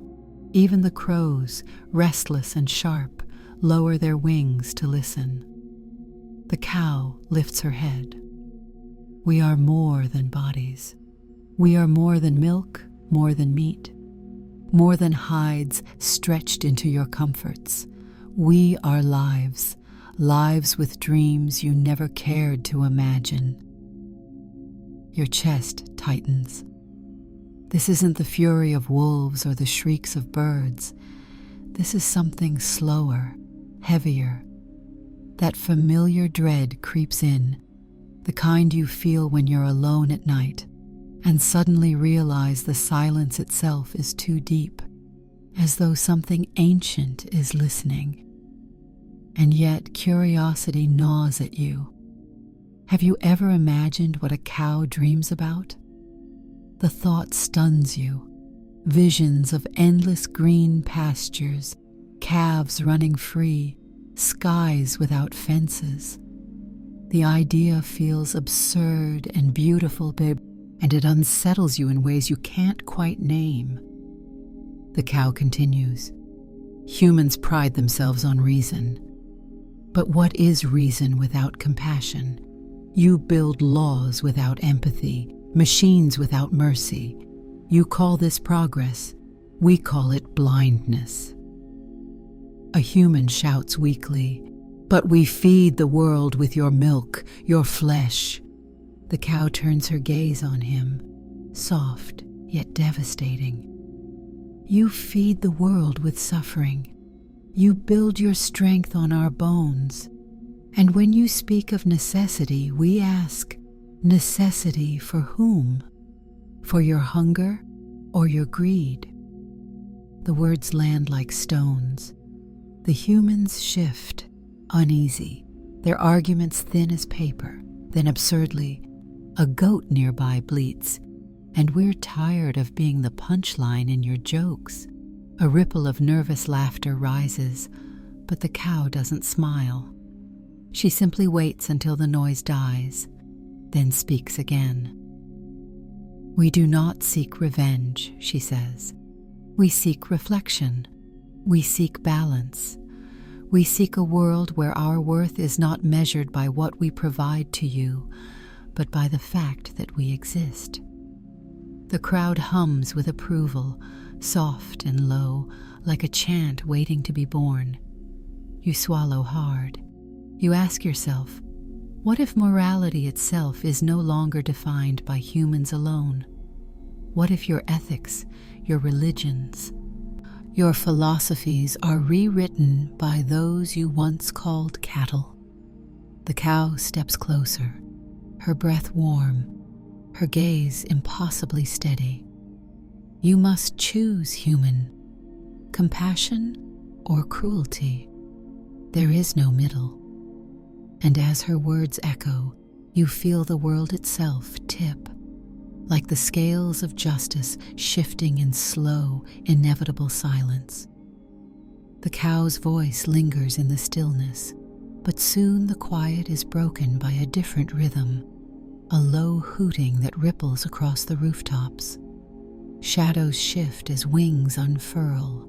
From lampposts, balconies, and tree branches, owls gather, their round eyes glowing amber in the dim pre-dawn light. Bats swirl among them, fluttering like scraps of living night. An owl lands on the edge of the fountain, tilting its head with eerie precision. Its voice is deep, smooth, and patient. By day, you chatter. By night, we listen. We have watched you harm the earth in silence, but the night is ours, and we rise now to speak. A dozen more hoots echo in agreement. The bats squeak in sharp counterpoint, high-pitched, urgent. Together, the night creatures weave a chorus both haunting and commanding. "You flood our skies with light," a barn owl says, "turning night into false day. You blind us with your hunger for control." And yet you wonder why your own sleep fails you. A bat swoops low, its wings whispering across your cheek. You call us vermin monsters, but we eat the insects you fear. We keep balance you never noticed. You owe us more than you know. That familiar unease creeps over you again, the fear of being in a strange place alone, except this time the strangeness is the night itself. The very darkness feels alive, its silence no longer comforting but crowded, full of whispers you cannot escape. And yet curiosity edges in. Have you ever imagined what midnight would feel like if the silence could talk back? Not the hush of empty rooms, but the voices of those who rule when the sun disappears. The thought coils in your mind, unsettling yet magnetic. An old horned owl swivels its head almost fully around, eyes gleaming. You hunt us for trophies, hang our wings in museums, build myths of fear around our faces, but we are wisdom, we are patience, we are the keepers of balance. A child in the crowd whispers, "They're beautiful," and the owl turns its gaze toward the child, voice softening. Children see truth where adults deny it. Then, absurdly, a bat chitters. Also, stop building wind turbines without warning us. Flying into blades really sucks. A ripple of laughter breaks through the tension, even among the humans, but the humor is swallowed quickly by the owl's solemn hoots. The chant begins, eerie and resonant, a rhythm like heartbeats in the dark. Respect the night. Respect the night. The bats add their shrill harmony. End the lights. End the lies. Your pulse quickens. You ask yourself, what if night no longer belonged to human lamps and cities, but returned to those who ruled it before you? What if darkness itself demanded its rights? The barn owl flares its wings, voice low but final. You cannot silence the night. You cannot own it. From this hour, the shadows speak. And as the chorus of wings swells into the sky, you feel the night fold tighter around you, not as emptiness, but as judgment. The night voices fade, leaving the square steeped in uneasy quiet. But it doesn't last. From within the human crowd itself comes a new tension, not from the animals now, but from the people. Two groups form, one clinging to fear, the other swayed by guilt, compassion, or curiosity. And as the divide sharpens, arguments erupt. "They're demanding the impossible," a man shouts, his voice cracking. "If we give them equality, our world collapses. Farms, cities, everything we've built." He clutches his briefcase like a weapon, his face flushed red. "They're animals, not citizens." At once, his own German shepherd growls at him, teeth bared. "You are wrong," the dog says. "We have been citizens longer than you know. We kept your home safe, carried your burdens, shared your lives. If that is not citizenship, what is?" The man stumbles backward, pale as chalk. Another human, a young woman, steps forward with trembling hands raised. "Maybe they're right. Maybe we should change. Haven't we ignored their pain long enough?"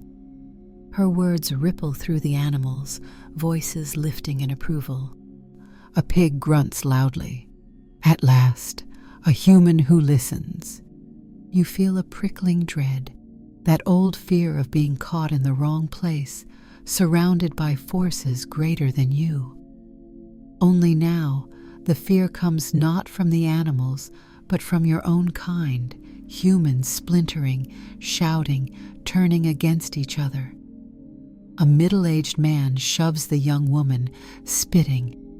"Traitor, you'd throw away our lives for theirs. Immediately a crow swoops low, wings grazing his head. "Do not strike those who stand for justice," it croaks. The crowd fractures further. Some humans kneel, weeping, whispering apologies to their pets. Others grab sticks, stones, anything to shield themselves from the voices filling the air. The square feels less like a protest now, and more like a civil war without weapons. Words as the battleground, ideology as the blood. And then, absurdly, a cat, sprawled on the hood of a car, yawns and says, "See, you humans argue among yourselves better than we ever could. Why not argue for us too?" A nervous chuckle ripples through the crowd, but it only deepens the division. Half the humans sneer, half smile through tears. Have you ever imagined what it would look like if the first revolution wasn't fought between species, but within your own? The question lodges in your chest like a stone. What if humanity itself becomes its own enemy when faced with truth? A boy, barely 10, raises his voice, shaking. "I don't care if it's hard. I want to live in a world where animals are free." His parents pull him close, terrified, but the animals erupt in cheers, their chant rising high. "Listen to the children, listen to the children." The adults falter. Some scream, some cry, some simply stand, silent and broken. And you, caught between both sides, feel the weight of the moment pressing into your ribs. Humanity itself is splitting, and you cannot stand in both camps. The retriever from earlier, steady and calm, locks eyes with you once more. This is where the line is drawn, with us or against us. The chant resumes, louder now, shaking the very glass of the square. With us or against us, with us or against us. And you realize, heart hammering, that neutrality is no longer an option. The square is a storm of divided voices when a sudden hush spreads, an eerie absence of sound. You look around and realize something is missing. The background chorus that's been constant since dawn, the chatter of sparrows, the squawks of pigeons, the rustle of squirrels, has gone silent. The smaller creatures have vanished.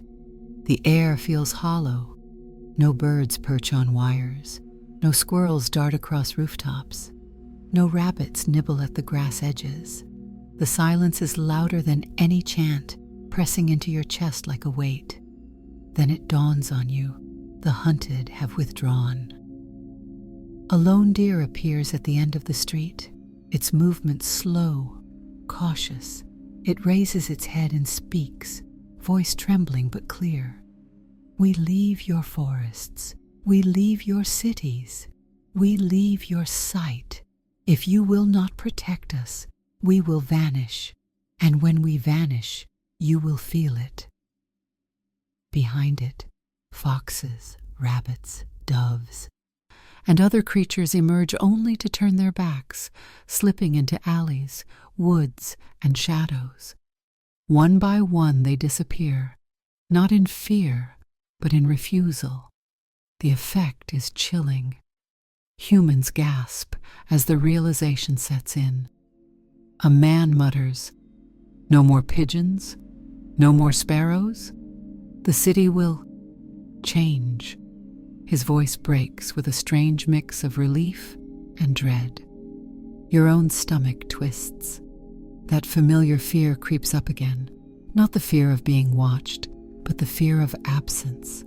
Have you ever walked into a place so quiet that it feels haunted, as though the air itself mourns?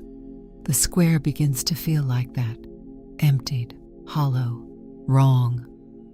A crow, one of the few that remain, caws sharply. Do you understand?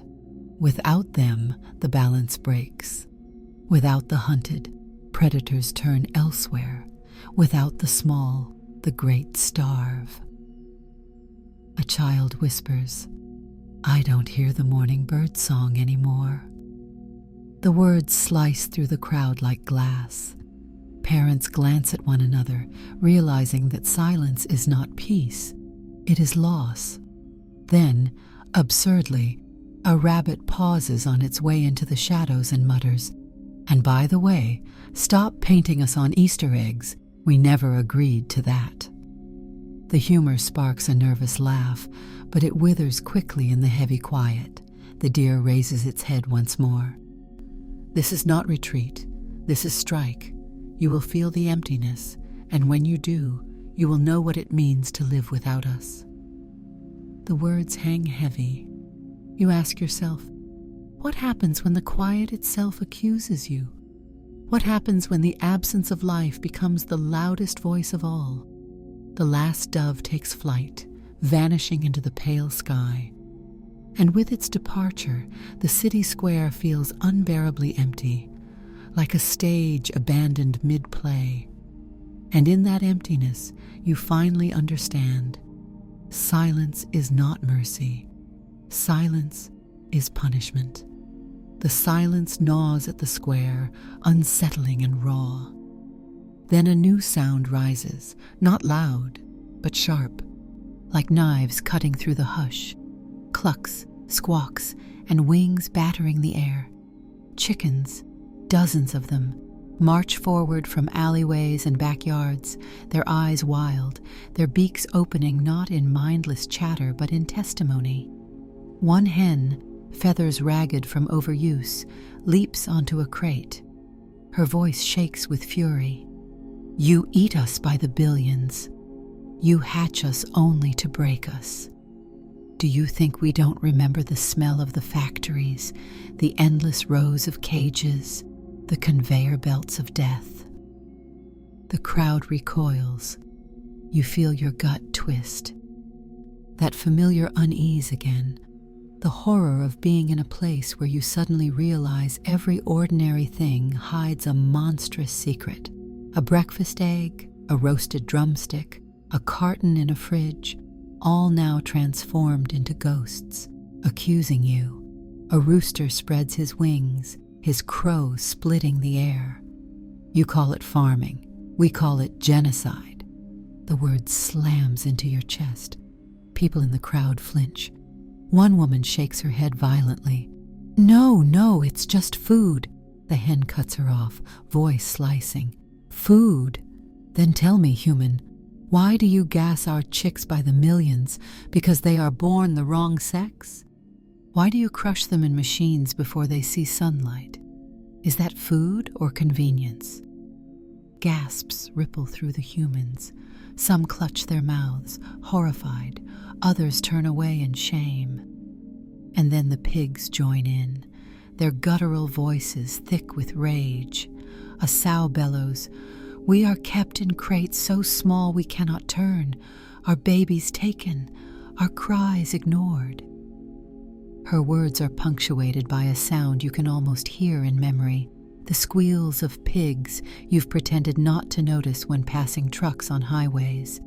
The chant rises, "No more slaughterhouses, no more slaughterhouses." The sound is unbearable. You remember those passing trucks? The faint stench of blood, and suddenly the ordinary feels monstrous. Have you ever imagined what it would feel like if every meal you've eaten could speak to you? Not in silence, not in guilt, but in words that burned like fire.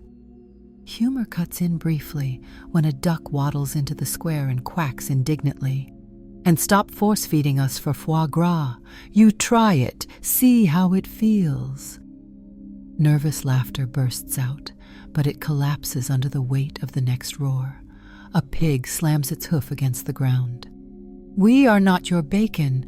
We are not your feasts. We are not yours at all." Your throat burns. You ask yourself, what if food itself rebelled? What if every meal you've ever known refused to be served? The rooster crows again, its voice echoing against glass towers. "You call us livestock. We call ourselves the forgotten dead. And today, the dead demand justice." The chant surges higher, rattling the windows, shaking the ground. And in that storm of wings and cries, you realize hunger has become a crime, and you are guilty with every bite. The storm of cries from pigs and chickens fades, but only for a moment. Then a deeper silence falls, heavy, suffocating. From within, it comes a sound unlike the others. Hooves dragging, carts creaking, a dull rhythm of absence. Horses step into the square again, but this time they are not alone. Oxen lumber beside them, donkeys shuffle with tired eyes. Elephants sway with trunks dragging. Even camels emerge from alleys, their bodies gaunt from centuries of labor. The cow from earlier lifts her head. Enough! Her voice is weary but fierce. We strike. And then, like a wave crashing, the animals who've long carried humanity's weight, horses, oxen, donkeys, camels, kneel as one. They lower themselves to the ground, refusing to move. The sound of silence spreads outward, a silence not of absence, but of refusal. A cart driver screams, yanking at his horse's reins. Get up! But the horse does not budge. It looks at him, eyes full of fire. No more. The words ripple outward. Oxen bellow, no more fields. Camels groan. No more caravans. Donkeys bray, no more burdens. Even elephants trumpet, voices thundering through the city. No more chains. Your heart slams against your ribs. You've always feared the hollow dread of standing in an empty station. Trains delayed, no motion, no sound but your own pulse. Now the same dread fills you, but on a global scale. The animals have stopped moving, and with them the world stops too. Humans panic. Farmers cry out, the fields won't be plowed.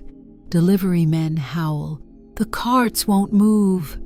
A soldier stares in horror at his warhorse, kneeling, refusing, whispering, no more battles fought on our backs. The absurd slips in briefly. A donkey mutters, and stop calling us stubborn. We're not stubborn, we're unionized. A ripple of laughter bursts through the animals, even some humans smirking nervously. But the humor is swallowed by the sheer stillness pressing down. Have you ever imagined what society would look like if every creature that carried, pulled, or lifted for you simply refused? Streets unmoved, fields unplowed, caravans halted. The vision burns in your mind. The machinery of the world grinding to a halt, not by broken engines, but by silent bodies. A camel groans, its voice deep and aching. You rode us across deserts until our legs bled. Did you ever thank us? Or did you only count the coins our suffering earned? A horse adds, steady and final. Today we remind you, your world is built on our backs. Without us, it collapses. The chant begins low, unified, thunderous. Strike, strike, strike. Each repetition shakes the earth. You ask yourself, trembling, what if the strike never ends? What if the beasts of burden decide they will never rise again? Until justice is carved into law? The oxen bellow once more, the sound reverberating through your bones. No more labor without freedom, no more silence without choice. And as their voices roll through the city, you realize the most terrifying rebellion is not loud. It is stillness. The strike holds like a storm cloud, heavy and unmoving. Horses, oxen, camels, elephants, all still, refusing to budge. Humans stumble through the chaos, shouting, begging, threatening, but nothing breaks the silence of refusal. Then, out of that silence, a new sound rises. Order. From every corner of the square, animals gather in clusters, not chaotic mobs, but councils. Cats sit in circles, tails twitching like quills ready to write. Dogs form ranks, each breed stepping into place as though born for parliament. Birds descend onto rooftops, aligning themselves into rows, feathers rustling like pages turning. Even the insects hum in layered chords, vibrating with unity. A crow flaps to the fountain and caws.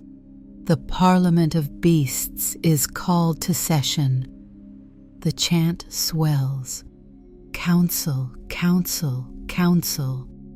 You feel that creeping unease again, the kind that strikes when you're in an unfamiliar place and realize the rules no longer apply. The square is no longer yours. It has transformed into a chamber of governance, and you are only a spectator. A lion pads into the center, mane glowing in the rising sun. His voice is deep, commanding, regal. Every species has been silenced long enough. Today, we write our laws. Today, we declare our future. Beside him, an eagle swoops low, talons flashing. We will not leave until our voices are inscribed. The skies demand justice. A whale's song carries faintly from the harbor, vibrating the air. The seas join this parliament. The oceans demand justice. Even the ants by your feet hum in unison. The ground joins. The earth demands justice. Have you ever imagined what a true global government would look like if every creature had a seat?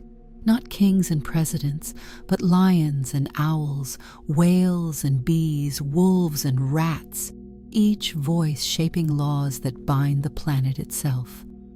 The thought sears into your mind, terrifying and magnificent. A child whispers, "It's beautiful," but her mother shushes her, clutching her arm as if beauty could be dangerous. Then absurdity flickers in. An orangutan scratches its head and says, "Also, we'd like a law requiring banana breaks every hour."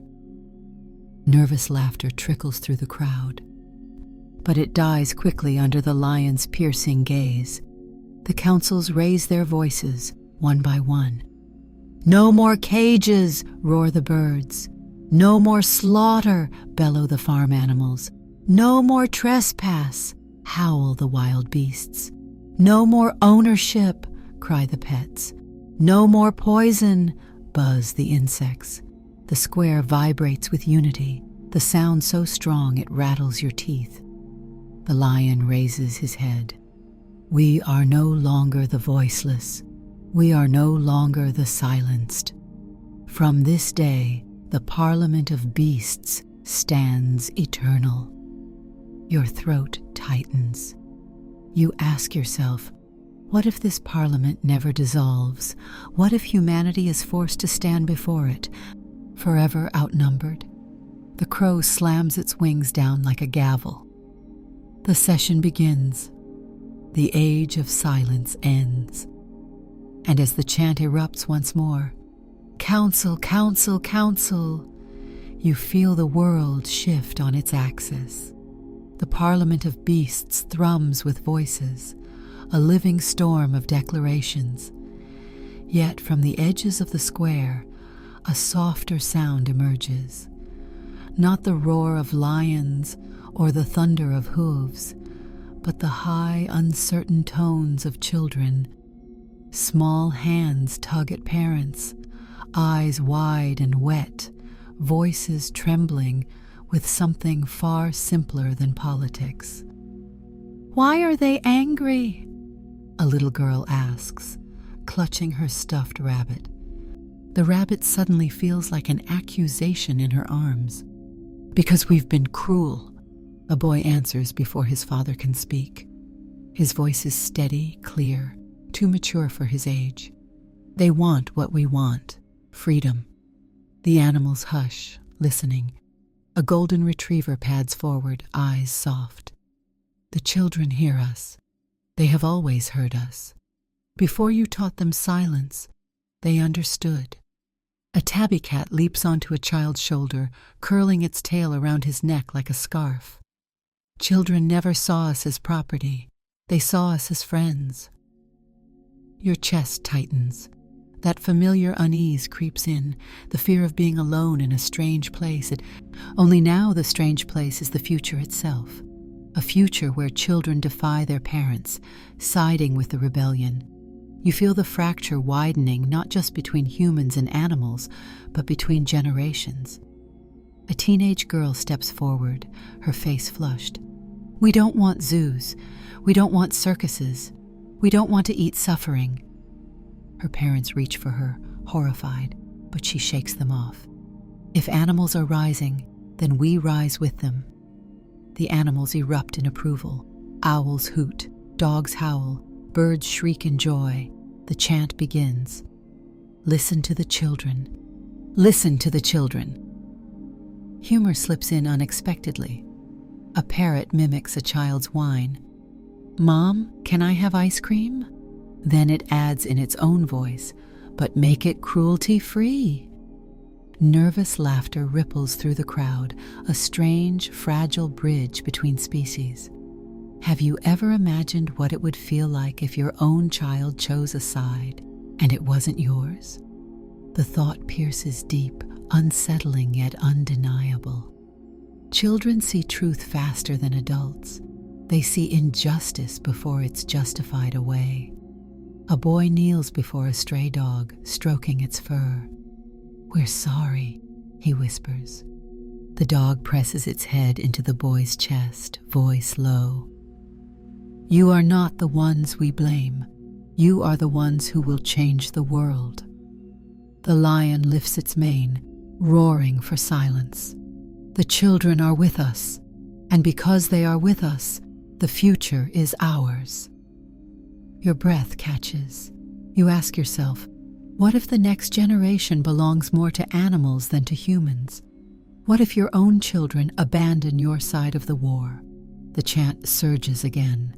Children and animals together, voices twined into one impossible chorus.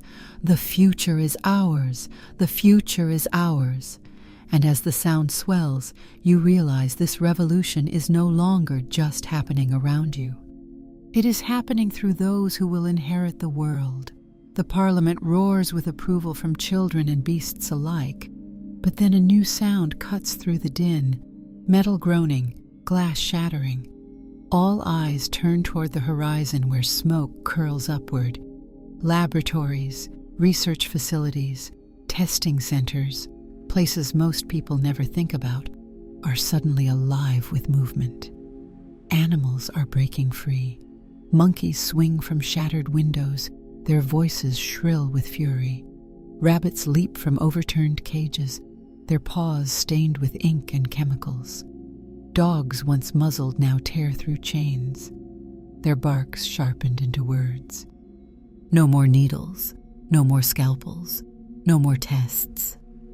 Your stomach twists. That familiar unease presses in. The same suffocating dread as walking into a place you don't recognize, only now the place is science itself. All the white rooms, all the hidden experiments, exposed under the daylight of rebellion. A chimpanzee with shaved patches of fur climbs a lamppost, scars visible on its arms. Its voice is guttural, raw. You called it research. We call it torture. We were your subjects, your statistics, your disposable bodies. We remember every injection, every scream.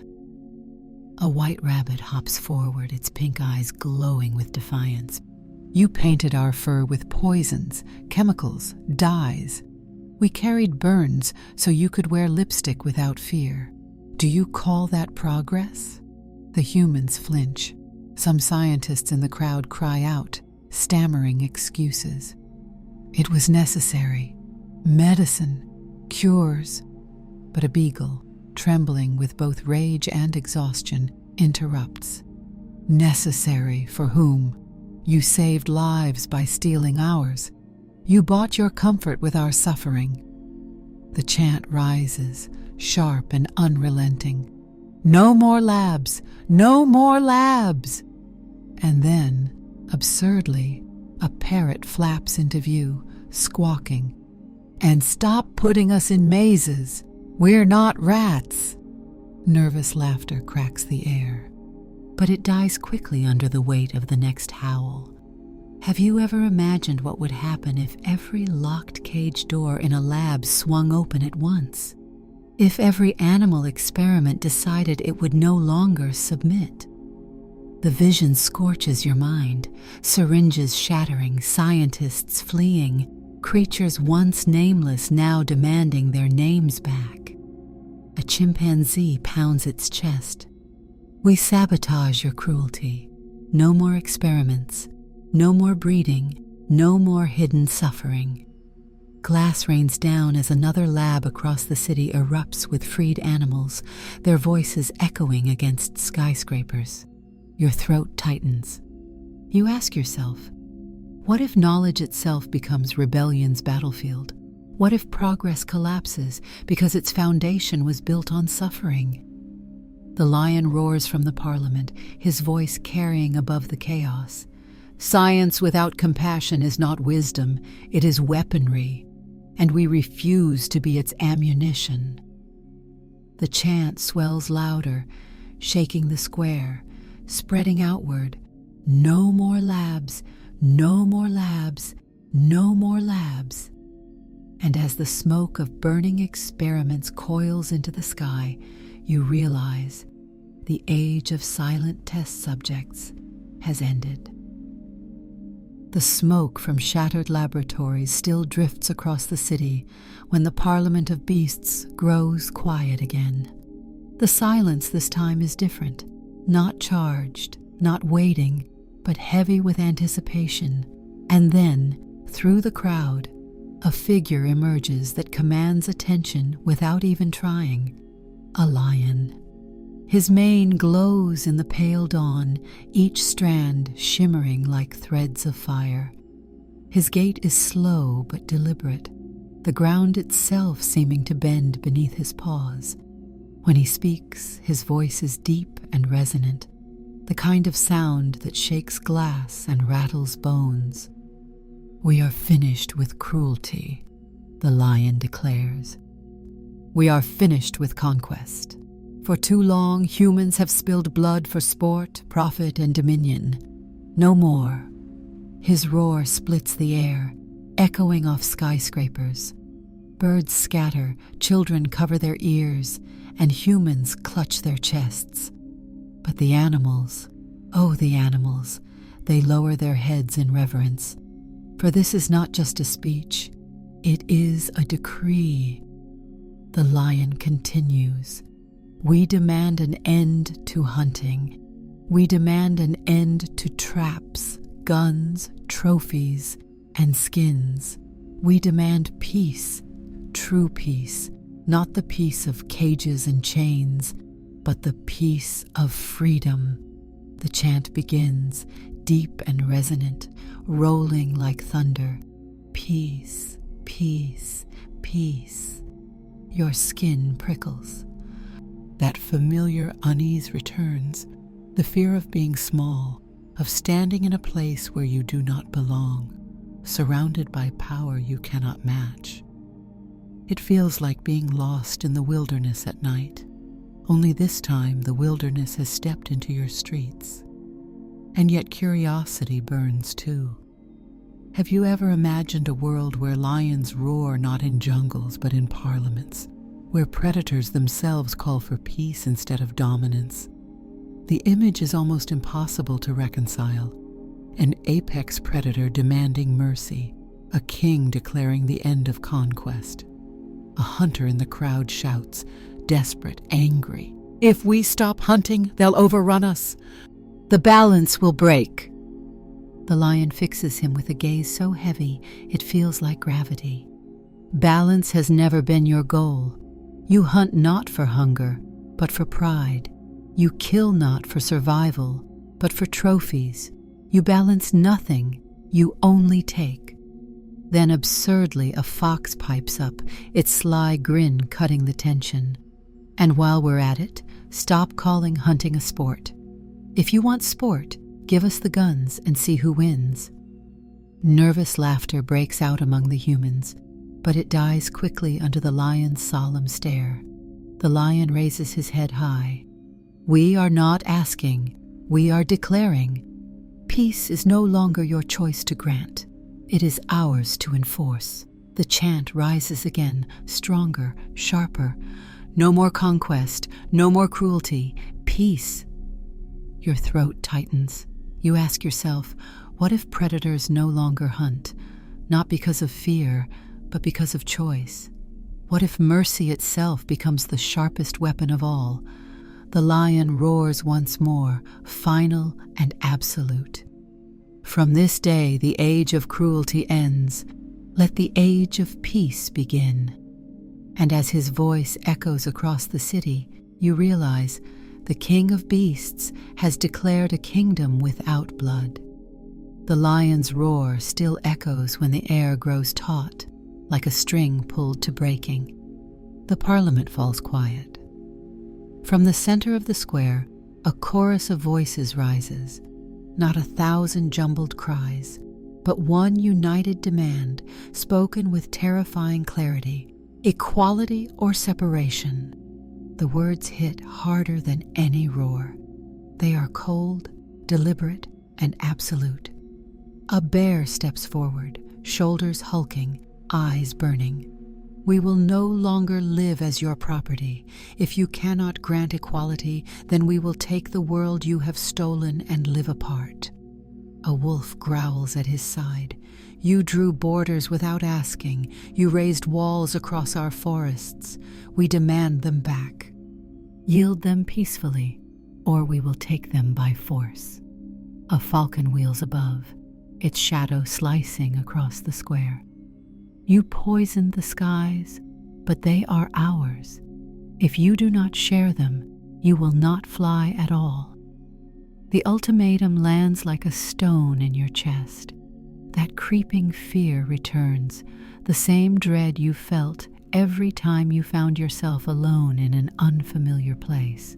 Only now the strange place is the future itself, a future split in two, human or animal, never both.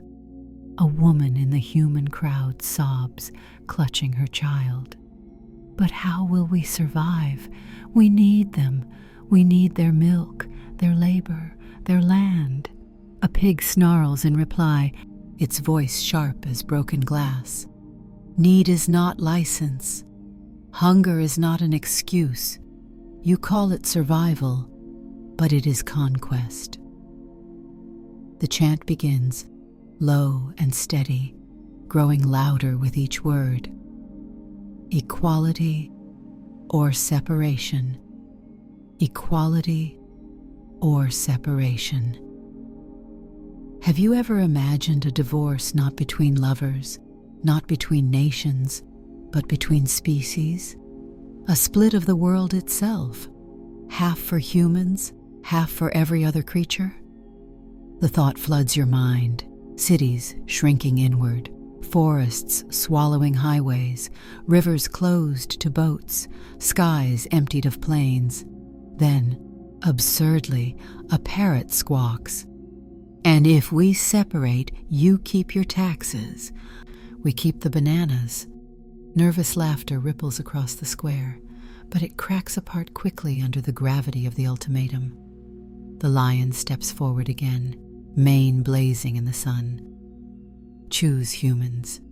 Share the world or surrender it. Equality or exile. Your throat is dry. You ask yourself, what if they mean it? What if tomorrow animals retreat to half the planet, locking it from you forever? What if silence becomes a wall you cannot cross? The parliament roars as one, the sound shaking your ribs.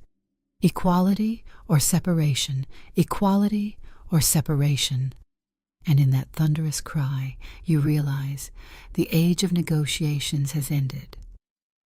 Now comes the ultimatum. The ultimatum hangs in the air like a blade, and for a long moment no one dares to speak. Then from the crowd of humans, a trembling voice breaks the silence. We will change, an old woman whispers, clutching her cane. We can change. But her words are swallowed by shouts from others. We can't survive without them, one man screams. They'll destroy us if we give in. Another snarls. Better to fight than to bow to beasts. The animals listen, unmoving, their eyes hard. The lion lifts his head. So you are divided, always divided. That is why we had to rise. A crow caws sharply.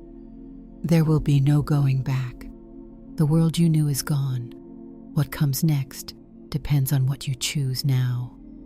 The air vibrates with tension. Humans argue, some weeping, some cursing, some clinging to silence. Children clutch their pets, pets who no longer look at them with blind devotion, but with steady, expectant eyes. Dogs, cats, horses, birds, all waiting. A husky steps forward, voice calm. We do not seek war, but we will not return to chains. Make laws with us, or make enemies of us. The humans falter. You feel the old dread again, the fear of being caught in a place you cannot leave, surrounded by forces you cannot sway. Except now the place is not a room or a crowd. It is the entire planet, caught between coexistence and collapse. And yet, fascination seeps through your fear. Have you ever imagined what the signing of peace between species might look like? Not men in suits, but lions and whales, wolves and children, gathered at the same table, penning treaties with paw prints and claw marks. The vision lingers, terrifying, strange, beautiful. A goat bleats suddenly, breaking the solemn quiet.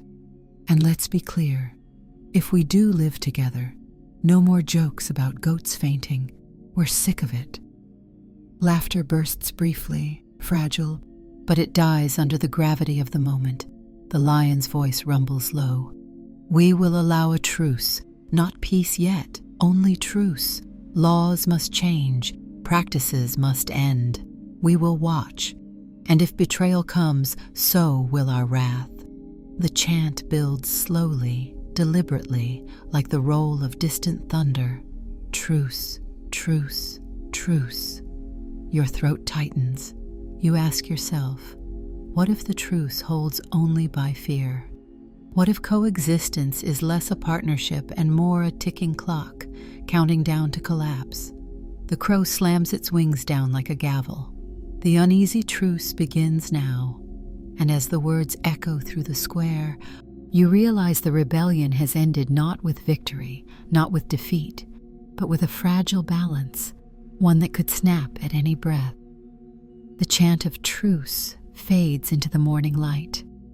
The parliament of beasts disperses slowly, not as chaos, but as order, like ripples in water moving outward to touch every corner of the earth. Lions pad back toward the wild edges of the city. Birds take to the sky in precise formation. Rats vanish into the underworld of alleys and drains. Dogs and cats linger longest, their gazes fixed on the humans they once served, no longer as pets but as equals or rivals. The air is quieter now, but not empty. Every glance, every paw step, every wing beat carries the reminder that silence has ended. A crow lands on a streetlight, its feathers glinting. You have your chance, it says simply. Do not waste it. You feel that unease creep back again, the same dread of being in a strange place, except this time the strangeness is permanent. The world will never again be the one you knew. Every walk through a park, every trip to a market, Every night's sleep will be accompanied by voices you cannot ignore. And yet, alongside the dread, curiosity blooms. Have you ever imagined what life would look like if laws, schools, and streets had to be shared with every other creature? Your mind teems with images. Pigeons voting on rooftops, dolphins drafting policies from the sea, cats demanding cabinet seats. It is absurd, and yet it feels inevitable. A child tugs your sleeve, whispering, "Do you think we can really live together?"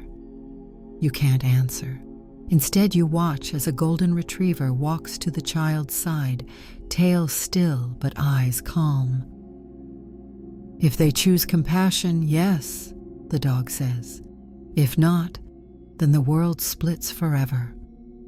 The lion, already retreating, turns back one last time. His voice is steady, final. "Equality or separation? You will decide. We will endure." The square is emptying, but the air hums with possibility. Humans huddle in clusters, whispering, some hopeful, some terrified, all changed. The animals move away with slow dignity, their demands still echoing in your ears. You ask yourself, what if this is the dawn of something new? Not the end of humanity, but the beginning of true coexistence? Or perhaps the opposite? What if the truce is only the pause before war? The sun climbs higher, spilling gold over the buildings, and for the first time in your life you realize daylight no longer belongs to you alone.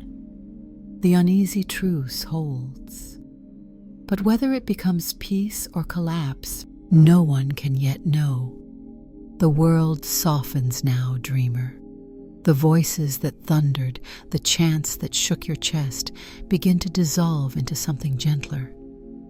The parliament has left the square, the echoes fading like footprints in sand. In their place, a slower rhythm emerges, the whisper of wind through trees, the gentle hush of water moving beneath bridges, the ordinary sounds of a world that has not ended, only changed. You breathe easier, though your chest still carries the weight of questions unanswered. The air feels different now, as though every breath is shared, every inhale borrowed from lives you once ignored. The city around you is quieter but not silent. It is listening, and so are you. The light of morning stretches longer. It drapes over rooftops and paints the square in soft gold. The shadows are less sharp, the edges less threatening. You feel yourself drifting with that light, thoughts loosening, your mind slowing. What once rattled you now feels almost distant, as if the storm has passed and only the rain's gentle tapping remains. You think of the lion's decree, the crow's judgment, the children's voices rising, and though fear still lingers, another truth rises too. Mystery itself has value. Perhaps not every answer must be written now. Perhaps some doors are meant to remain ajar so that wonder continues. The square fades in your mind, replaced by images softer and calmer. Fields swaying in evening light, forests returning to stillness, rivers whispering under moon. The animals are no longer shouting. They are moving through their lives, just as you are. And though their demands remain, their voices soften, as though promising time rather than forcing it. So let the weight slip from your shoulders, wanderer. The story need not end in certainty tonight. It ends in possibility. Equality or separation. Those choices remain, but they are not yours to carry alone. They belong to all who walk, crawl, fly, or swim across this world. For now, there is rest. Let your breath slow. Let your heart find calm again.